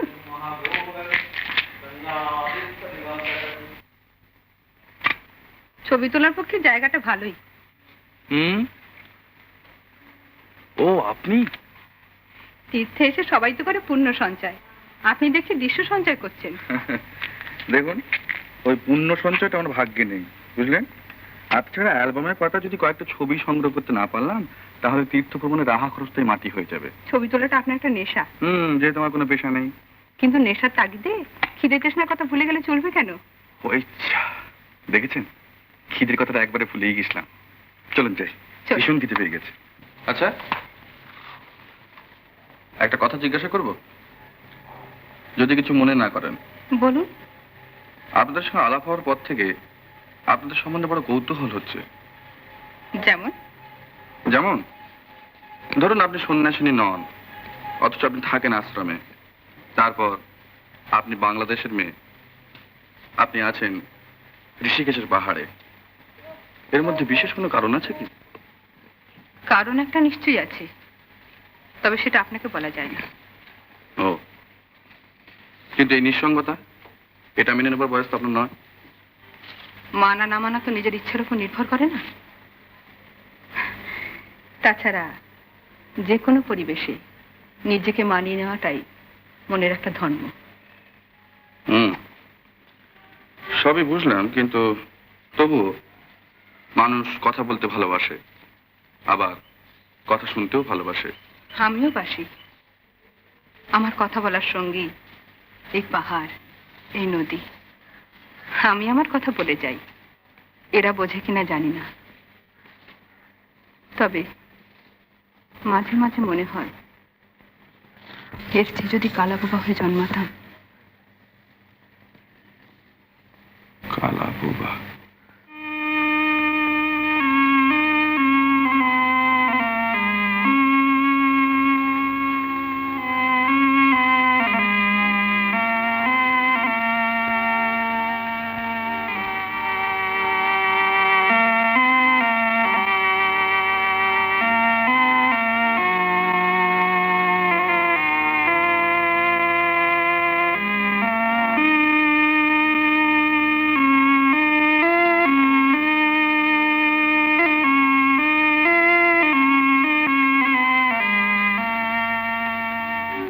সারবে না মাগো?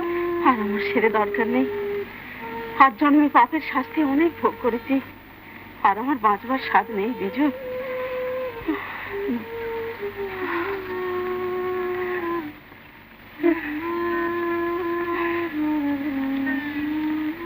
দেখ না, ওকে এত করে বারণ করে কিছুতেই শুনবে না। ওদেরকে এখানে এসে মুখটি শুকনো করে দাঁড়িয়ে থাকবে। যা, ওকে নিয়ে যা বিজু। তুই আর শিশির একটু গল্প করে ওকে ভুলিয়ে রাখবি। যা। চেষ্টা তো করি মা, কিন্তু ও যে আমার কথা শুনে না। দিদি চল ওপরে। ও বসে রয়েছে, ওকে চা দিবি না?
তোমরা তীর্থ দর্শনে চলে যাবে, আবার শূন্য আশ্রম।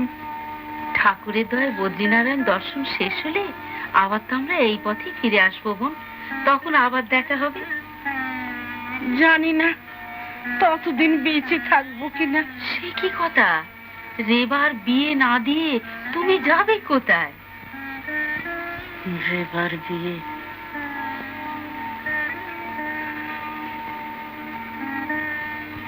তাহলে তোমায় সব কথা খুলে বলি।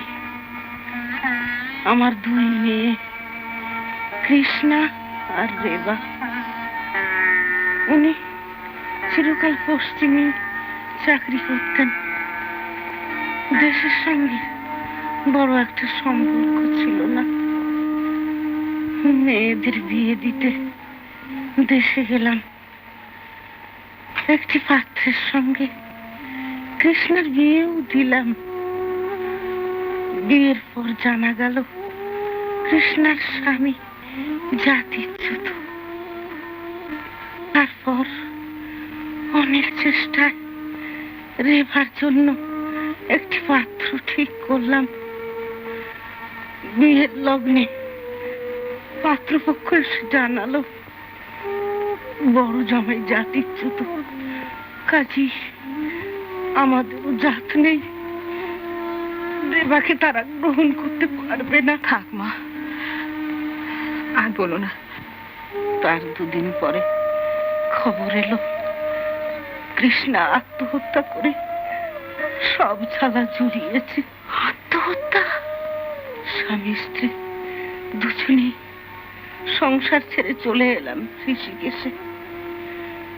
সাধু মহারাজের কাছে দীক্ষা নিলাম, কিন্তু দিদি সংসার ছেড়ে এসেও শান্তি পেলাম কই। রেবার ভাবনা ভেবে আমি যে মরেও শান্তি পাবো না। আমি চলে গেলে ওকে ছেড়ে দেখবার কেউ নেই। আমি দেখবো বোন, রেবার সব ভার আমি নেব। তুমি? হ্যাঁ, তুমি দেখবে দিদি? হ্যাঁ, রেবা আমার কাছেই থাকবে। রেবা তোমার কাছেই থাকবে। নারায়ণ তোমার মঙ্গল করুন, তোমার তীর্থ দর্শন সার্থক হোক, সার্থক হোক।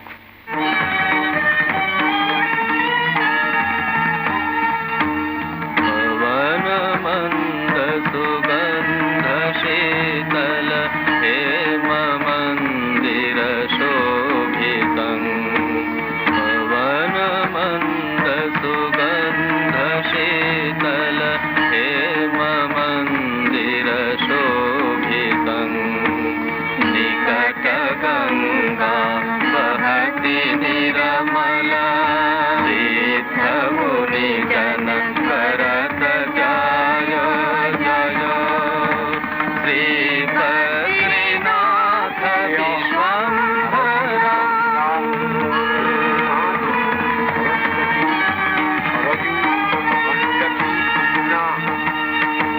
शक्ति गौरी गणेश शारद नारद मुनि उच्चारणं योगधानी अथर लीला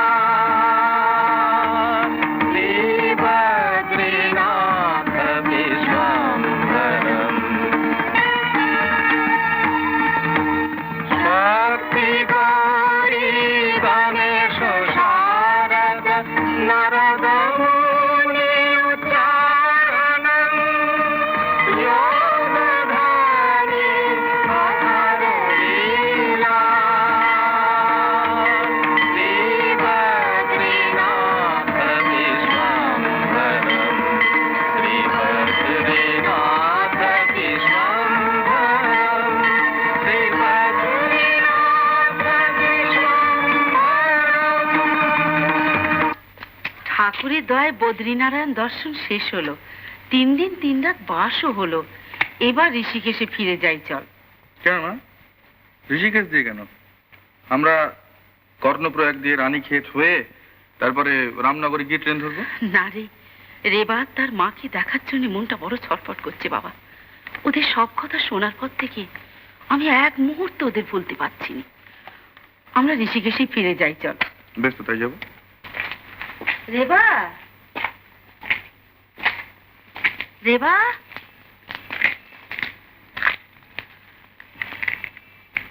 রেবা। রেবা গঙ্গার ঘাটে গেছে। রেবার মা কেমন আছেন? তিনি তো নেই। নেই? আজ সকালে আমাদের ছেড়ে তিনি চলে গেছে। আশ্রমের লোকেরা তাকে দাহ করতে গেছে। রেবা তাদের সঙ্গেই আছে।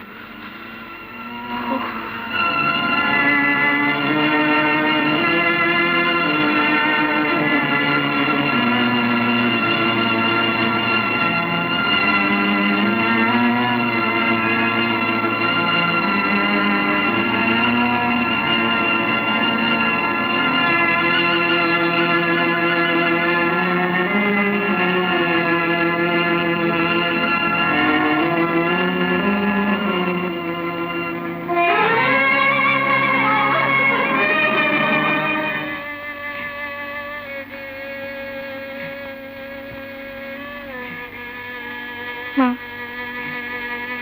কিছু বলবি মা? শ্যামলি কোথায় রে? ছাদে বসে রয়েছে। কিছু খেয়েছে? না মা। ওর কথা ভেবে আমি শান্তিতে মুখতেও পাচ্ছি না। আমি চলে গেলে কে ওকে দেখবে? কে ওর সব কথা বুঝবে?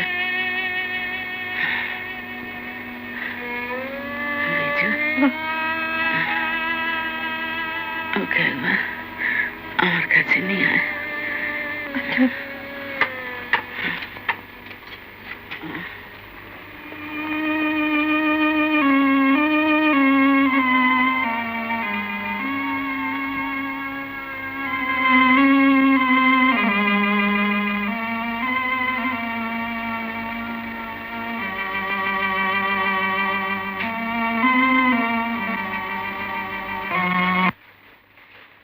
ওটা আমি নেব না দিদি, ওটা তো তোরই থাকবে।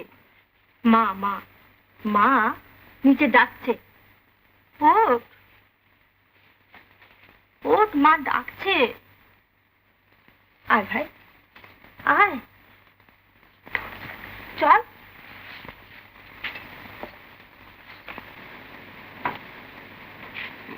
মা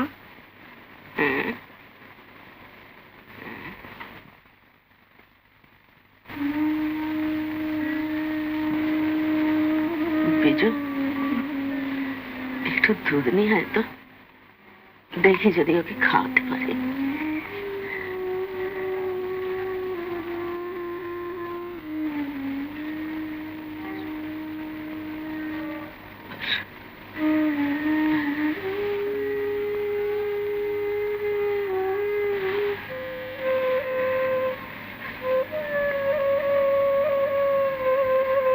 কি হয়ে গেছিস মা?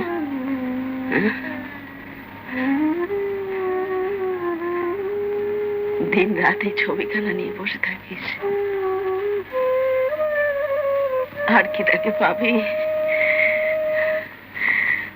তার ঘর করার ভাগ্যে কি তোর হবে?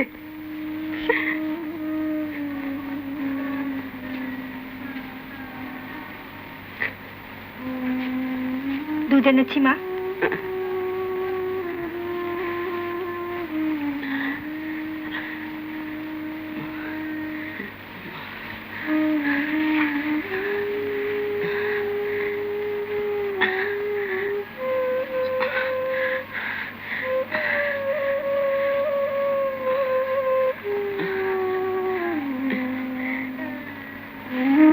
ছবিটা দাও, ছবিটা আমাকে দাও,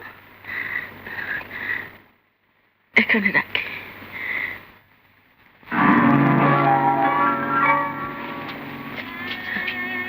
ও আমাদের কাউকে বিশ্বাস করে না মা। ছবিখানা সারাক্ষণ বুকে আঁকড়ে রাখে, পাচ্ছে আমরা কেউ কেড়ে নিয়ে যাই। কি হলো বিজু? আমি ভেবেছিলাম স্বামীকে না পেল হতভাগী ছবিখানাকে বুকে করে ভুলে থাকুক, তার যে এমন পরিণতি হবে এটা আমি স্বপ্নেও ভাবিনি। কি করতে কি হয়ে গেল?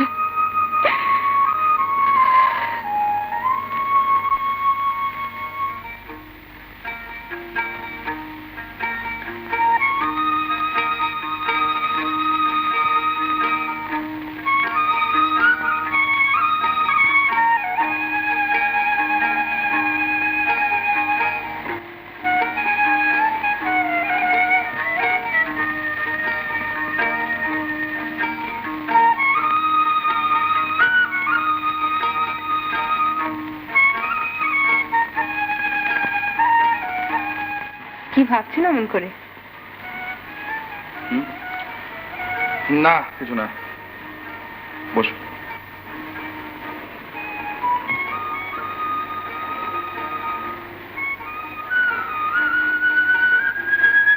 শুনেছেন তো আমি আপনাদের সঙ্গে যাচ্ছি? মা বলছিল। তার জন্য আপনার মন খারাপ হয়নি তো? না না, আমাকে বলতে সংকোচ করবেন না। না না, মন খারাপটা হচ্ছে আমার একটা পুরনো রোগ। সেই রোগ সারাতে কি তীর্থে এসেছিলেন? বা তীর্থে মা এসেছে, আমি তার সঙ্গে এসেছি। কিন্তু আপনার মন খারাপের কারণটা তো জানতে পারলাম না। দেখো রেবা, মার কথা শুনে একটা কাজ করতে গিয়ে না জেনে শুনে আরেকটি কাজ করে বসেছিলাম। তার জন্য অশান্তি খুব বেড়ে গেছিল। সেই অশান্তি দূর করবার জন্য আমাকে আরেকটি কাজ করতে হয়েছিল। তাইতে মার অশান্তি খানিকটা কমলেও আমি ঠিক শান্তি পাইনি। তারপর এইসব দেখে শুনে মার অশান্তি গেল খুব বেড়ে। সেই জন্যেই মাকে নিয়ে একেবারে তীর্থে বেরিয়ে পড়লাম। তাতে কি অশান্তি কমেছে? কর্মফল কেউ কি ঠেকাতে পারে রেবা? তবে তীর্থে এসে একটা ফল হয়েছে রেবা। কি? তোমাকে পেয়ে মা খুব খুশি হয়েছে। এখান থেকে সোজা কাশি যাচ্ছেন? না। হ্যাঁ, কাশি যাব।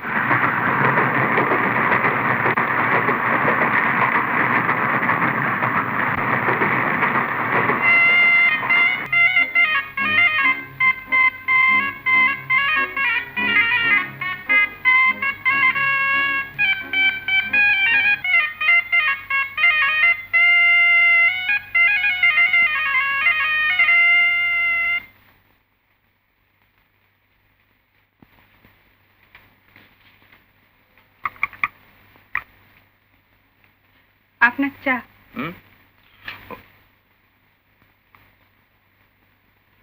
এই কাপড় মা দিয়েছেন। বললেন না তো আমাকে কেমন দেখাচ্ছে? কারো বলার অপেক্ষা না রেখে তোমাকে ভালোই দেখায়। তবু সেটা মেয়েরা শুনতে ভালোবাসে।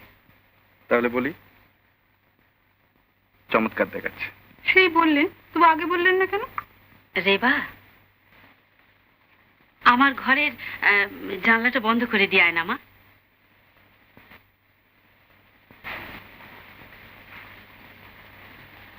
রেবা বড় অপূর্ব মেয়ে।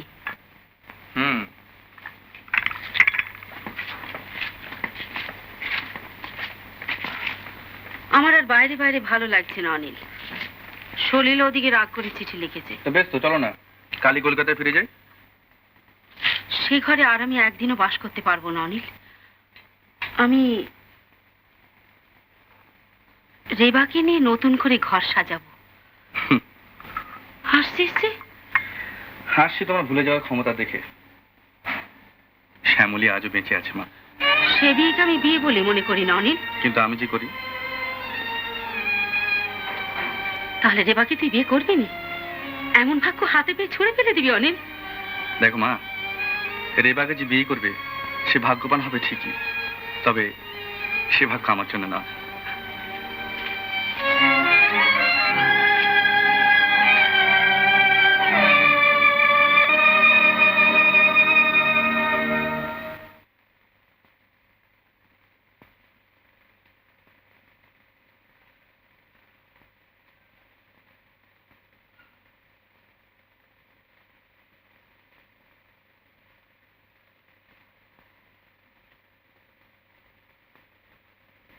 একটা কথা জিজ্ঞাসা করলে প্রশ্ন না করে উত্তর দেবেন?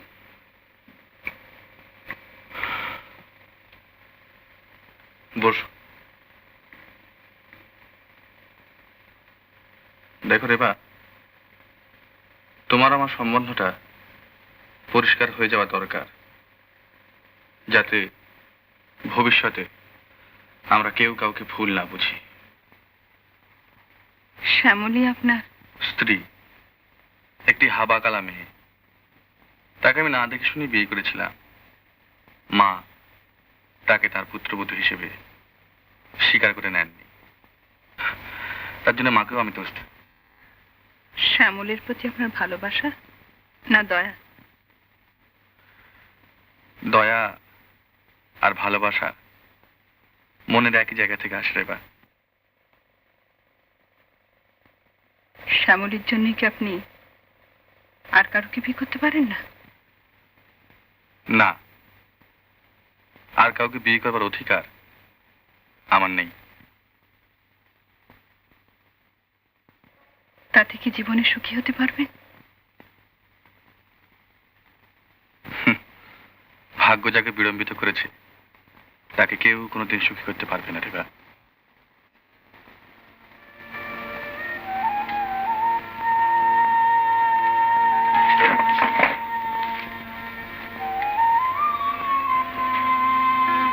এ কি প্রণাম কেন? আপনি প্রণামের যোগ্য লোক।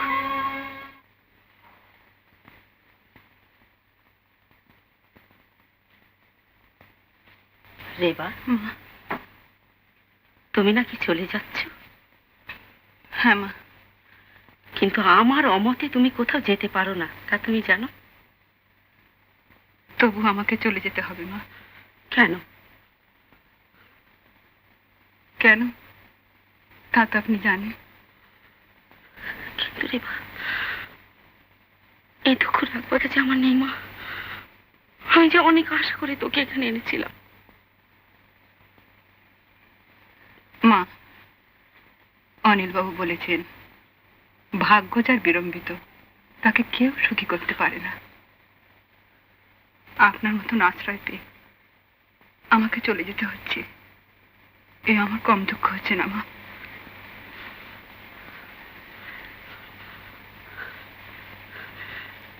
রেবা,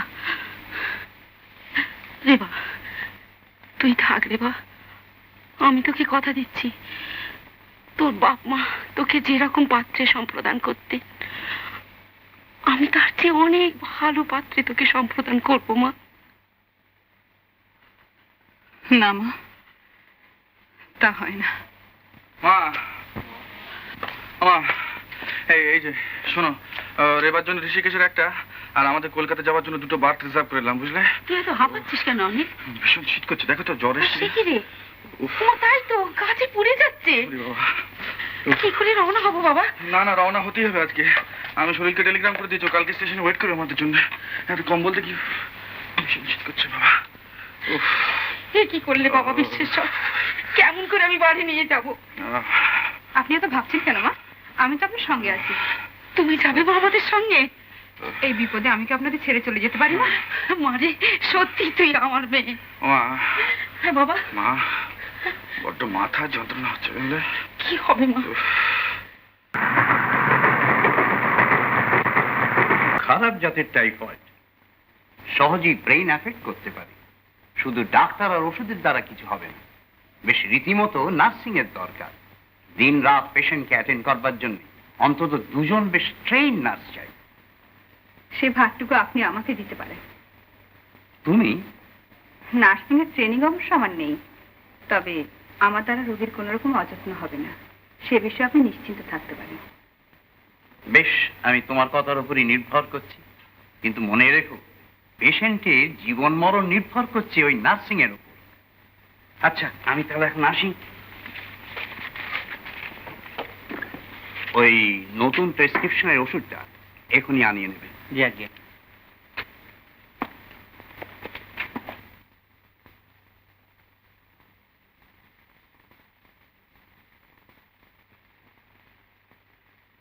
আপনি যান, স্নানানিকগুলো সেরে ফেলুন গিয়ে, আমি তো তখন এখানে বসছি। কিন্তু রেবা, অনিল সেরে উঠবে তো? কেন তো আপনি ভয় পাচ্ছেন? অনিলবাবু সেরে উঠবেন, আপনি এখন যান তো।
হ্যাঁ না না না এ অন্যায় শ্যামলী এ ঘরে আমি আমার মা অন্যায় করেছে এ অন্যায় না না এ অন্যায় শ্যামলী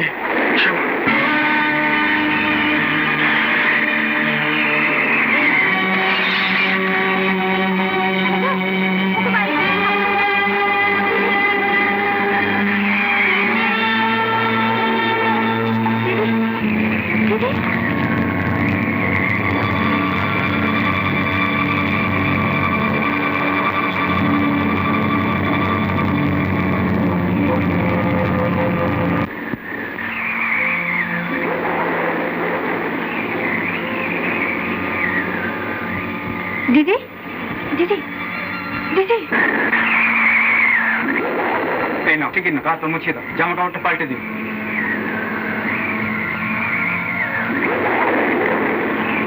অনিলের ছবি? হ্যাঁ, অজ্ঞান হলেও সারাক্ষণ বুকে চেপে রাখে। কবে থেকে এরকম হয়েছে? যেদিন থেকে মা গেলেন সেদিন থেকে এরকম হচ্ছে। যদিও জ্বরটা রেমিশন হয়েছে, তবু অনিলকে বেশ কিছুদিন এখন সাবধানে রাখতে হবে। কোন রকম যেন নিয়মের ব্যতিক্রম না হয়। আপনাদের দিক থেকে সেটা হবে না তা আমি জানি। আচ্ছা, আমি তাহলে এখন আসি, আমার একটু কাজ আছে। কোনো ভয়ের কারণ নেই, অনিল এ যাত্রা বিপদ থেকে রক্ষা পেয়েছে। সবই রাধা গোবিন্দজির কৃপা ডাক্তারবাবু, আর আপনার হাত চস।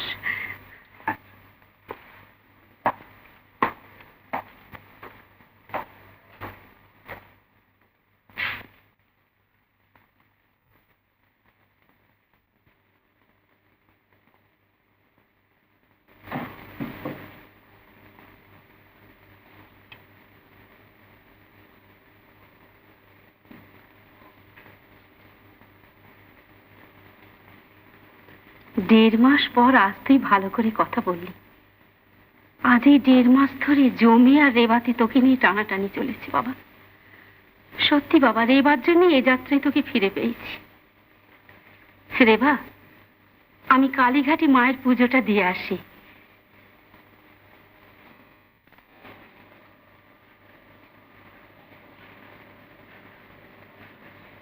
রেবা, বলুন। দিনে রাতে যখনই তাকিয়েছি দেখেছি তোমার মুখ। দিন রাত যখন আপনার পাশেই থাকি তখন সেটাই স্বাভাবিক নয় কি? এই তো দিব্যি বেরিয়ে এলে পাক থেকে। ওহ, এ কদিন কি খেলি দেখালে। ওরে বাবা, খেল বলে খেল, একেবারে ভোজবাজির খেল, যেন ইন্ডিয়ান রোপ ট্রিক। 1.5 মাস ধরে রোজই শুনছি এই গেল গেল গেল গেল। ভাগ্যের রেবাদি ছিল এই এক মেয়ে রেবা। কি সেবা যত্ন, এরকম মেয়ে আমি আর কখনো দেখিনি। ওয়ান্ডারফুল। ঠিক বলেছেন, রেবাদের ঘরের মেয়ে না হয়ে নার্স হওয়া উচিত ছিল। হ্যাঁ রে সলিল, নার্স কি আকাশ থেকে পড়ে বাবা? ঘরের মেয়েরাই তো নার্স হয়। ঠিক মা, ঠিক। তাহলে ঘরের মেয়েরই শরণাপন্ন হই, কি বলো? আমার জন্য 1 কাপ কফি, দাদার জন্য 1 কাপ দুধ। ডাক্তারবাবু আপনার? আমার হয়ে গেছে। আচ্ছা, তোমার জন্য 1 কাপ শরবত। আচ্ছা, তাহলে আমি এখন উঠি।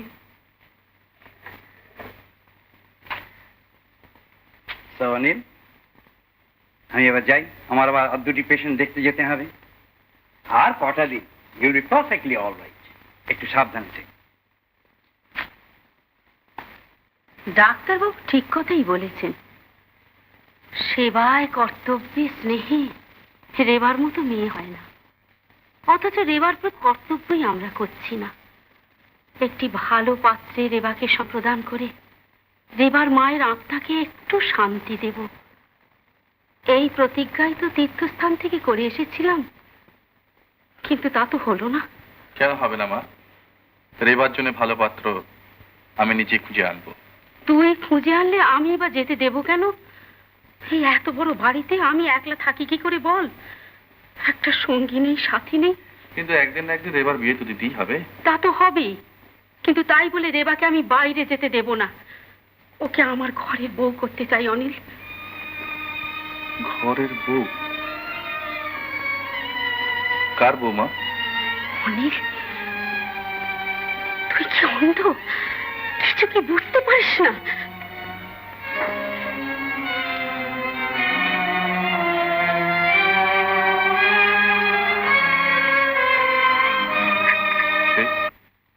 আমি রেবা।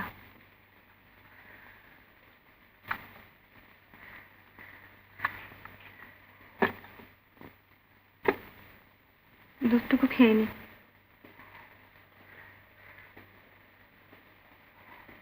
রেবা,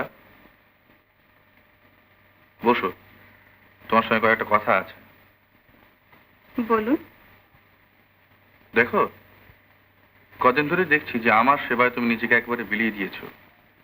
আমার কোথাও সুবিধা হচ্ছে বা অসুবিধা হচ্ছে, কি যে আমি খাচ্ছি বা না খাচ্ছি, এ সমস্ত কাজ ছাড়া তোমার নিজের কোনো কাজ নেই? এগুলো তো কাজ, এই কাজগুলো তো কাউকে না কাউকে করতে হবে। যেও না রেবা, দাঁড়াও, আমার প্রশ্নের জবাব দিয়ে যাও।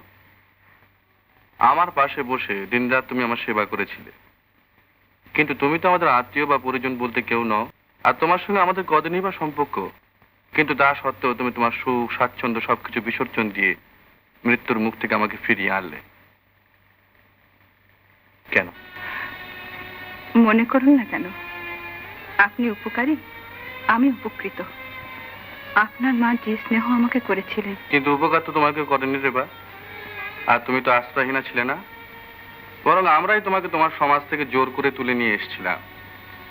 আর মা তোমাকে স্নেহ করেন, এই কথা অবশ্য খুবই সত্যি, কিন্তু শুধু সেই জন্যই কি তার অনিলের জন্য তোমার জীবনকে তুমি এইভাবে বিসর্জন দিচ্ছ?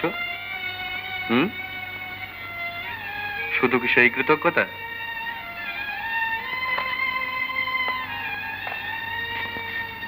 বলো রেবা, চুপ করে থেকো না, উত্তর দাও।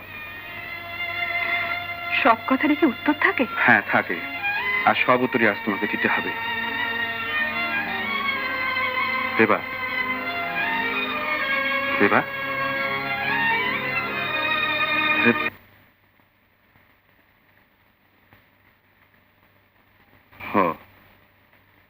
তাহলে মার কথা সত্যি, এমনি করে তুমি আমাকে গ্রহণ করেছো। কিন্তু রেবা, তুমি তো জানো আমার স্ত্রী আছে, তাকে আমি গ্রহণ করতে পারি বা না পারি, তবুও সে আমার স্ত্রী। এই দেহ মনের উপর অধিকার শুধু তারই। তবে তুমি কেন এমন করে ভুল করলে? যাকে তুমি কোনোদিন পাবে না, সেই অপাত্রে তোমার ঐশ্বর্য কেন এমন করে বিসর্জন দিলে রেবা?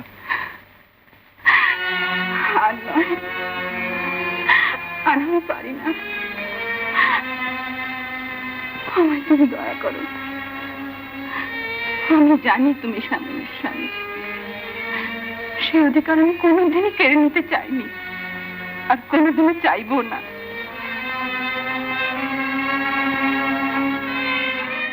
আমারে প্রেম ধূপের মতন জিরে দইতে যায়, শুধু সুরভিসে রেখে যায়। আমারে প্রেম ধূপের মতন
ভাঙায় বাঁশিতে তবু বাজে যেন হারানো সুরের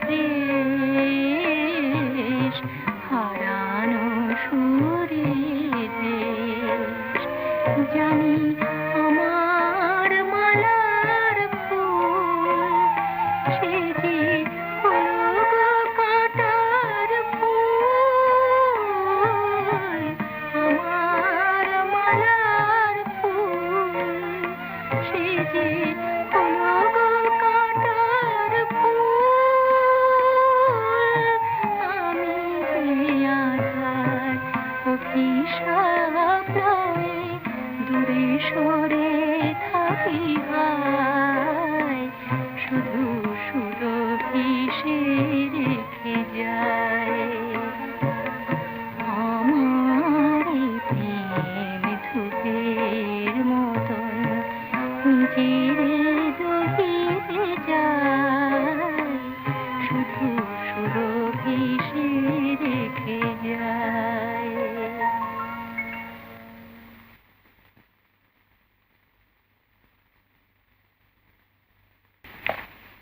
এই যে বাহ শিশিরদা, বাহ বাহ, সেই যে দাদার অসুখ থেকে কেটে পড়লে আর আসবার নামটিও নেই। এই তোমার বন্ধু প্রীতি। দাদা কিরকম বন্ধু দেখো একবার। এতদিন আসিস নি কেন রে? কি হয়েছিল কি? এখানে ছিলাম না রে। কেন, কোথাও গেছলি? হ্যাঁ, হঠাৎ শ্বশুরমশাই এক টেলিগ্রাম পেয়ে যেতে হয়েছে। শ্বশুর মশাই টেলিগ্রাম? কেন, কোনো খারাপ খবর? শাশুড়ি ঠাকুর মারা গেছেন। মারা গেছেন? হ্যাঁ, শ্রাদ্ধ সন্ধি চুকিয়ে চলে এলাম আর কি। ও, তারপর? আসবার সময় শ্বশুরমশাই আমার হাত দুটি ধরে কেঁদে ফেললেন। বুড়ো বয়স, এই শোকটা সামলাতে পারছেন না আর কি।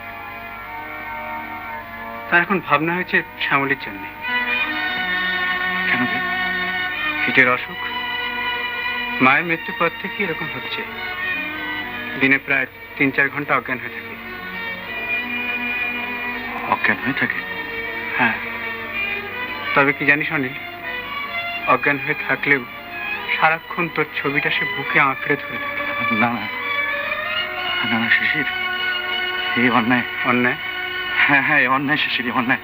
কার অন্যায়? কিসের অন্যায়? আমার অন্যায়। আমার অন্যায়, তোর অন্যায়, মার অন্যায়, সমাজের অন্যায়, সমাজের অন্যায়, আমাদের সকলের অন্যায়। অনিল, শোন অনিল, অনিল।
আপনার চা জল খাওয়ার বাইরে ঘরে রেখে এসেছি, আপনি সেখানে যান, আমি শ্যামলীকে খাইয়ে স্নান করিয়ে দিচ্ছি।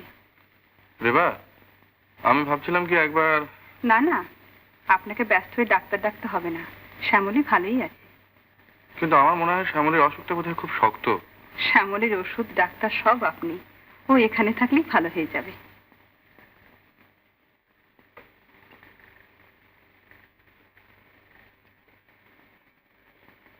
বসো। এখানে বসো, আমি খেয়ে আসি। কেমন? বসো।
তুই ভাবছিস আমি কি?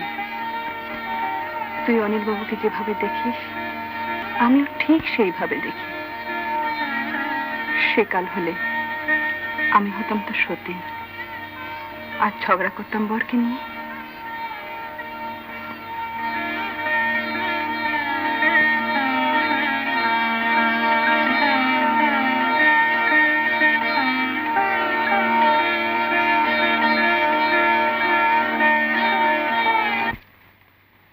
সিঁদুর পরবার অধিকার আমার নেই, আর তার দরকারও হবে না।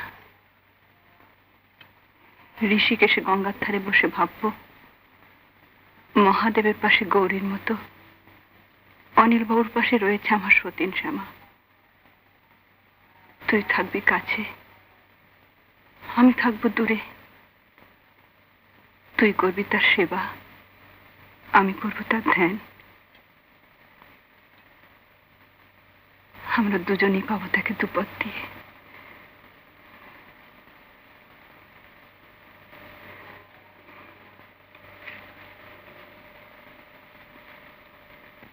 চল বোন,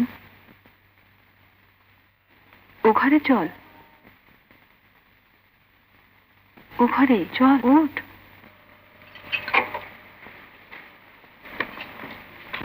মা, মা, তোমার সংসারে এসে পড়েছে অসহায় একটি জীব। সে আমার স্ত্রী। তাকে যদি হাসি মুখে তুমি তোমার ছেলের বউ বলে গ্রহণ করতে না পারো, তাহলে আমিও জানবো যে এই সংসারে আমারও কোনো ঠাঁই নেই। এত বড় কথা তুই কি করে বলতে পারলি অনিল? দেখো মা, ওকে আমরা যতখানি হীন মনে করছি ও ততখানি হীন নয়। তোমার কোলে ওকে একটুখানি ঠাঁই দাও। তোমার স্নেহ, করুণা, ভালোবাসার একটুখানি ভাগ তুমি ওকে দাও মা। মা,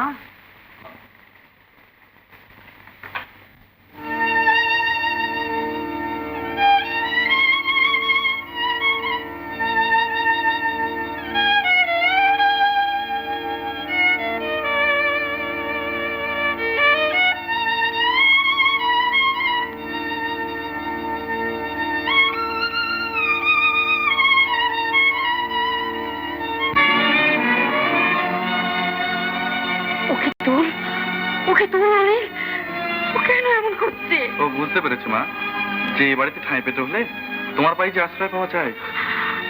অনিল,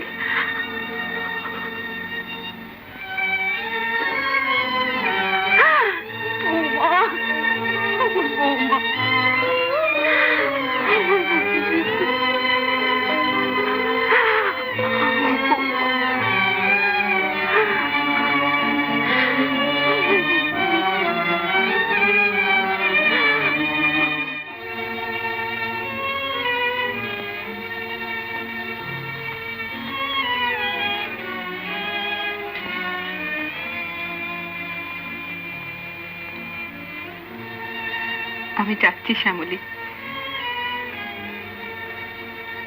আমাকে যে যেতেই হবে বোন। তুই আমাকে ভুলিস না শ্যামা।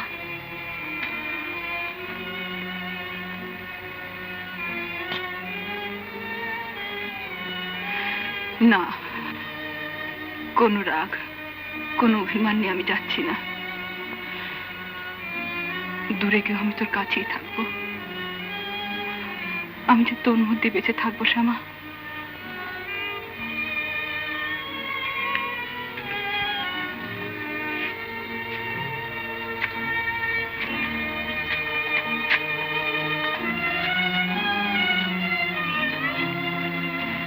আমি যাচ্ছি। জীবনে তার কখনো দেখা হবে না।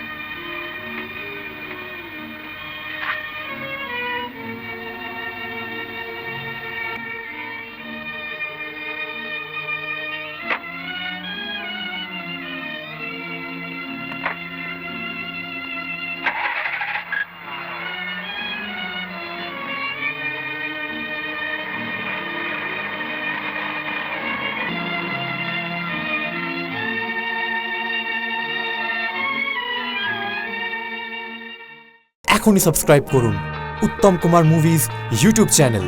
সঙ্গে থাকুন বাংলা চলচ্চিত্রের স্বর্ণযুগের প্রতিটি মুহূর্তের সাথে।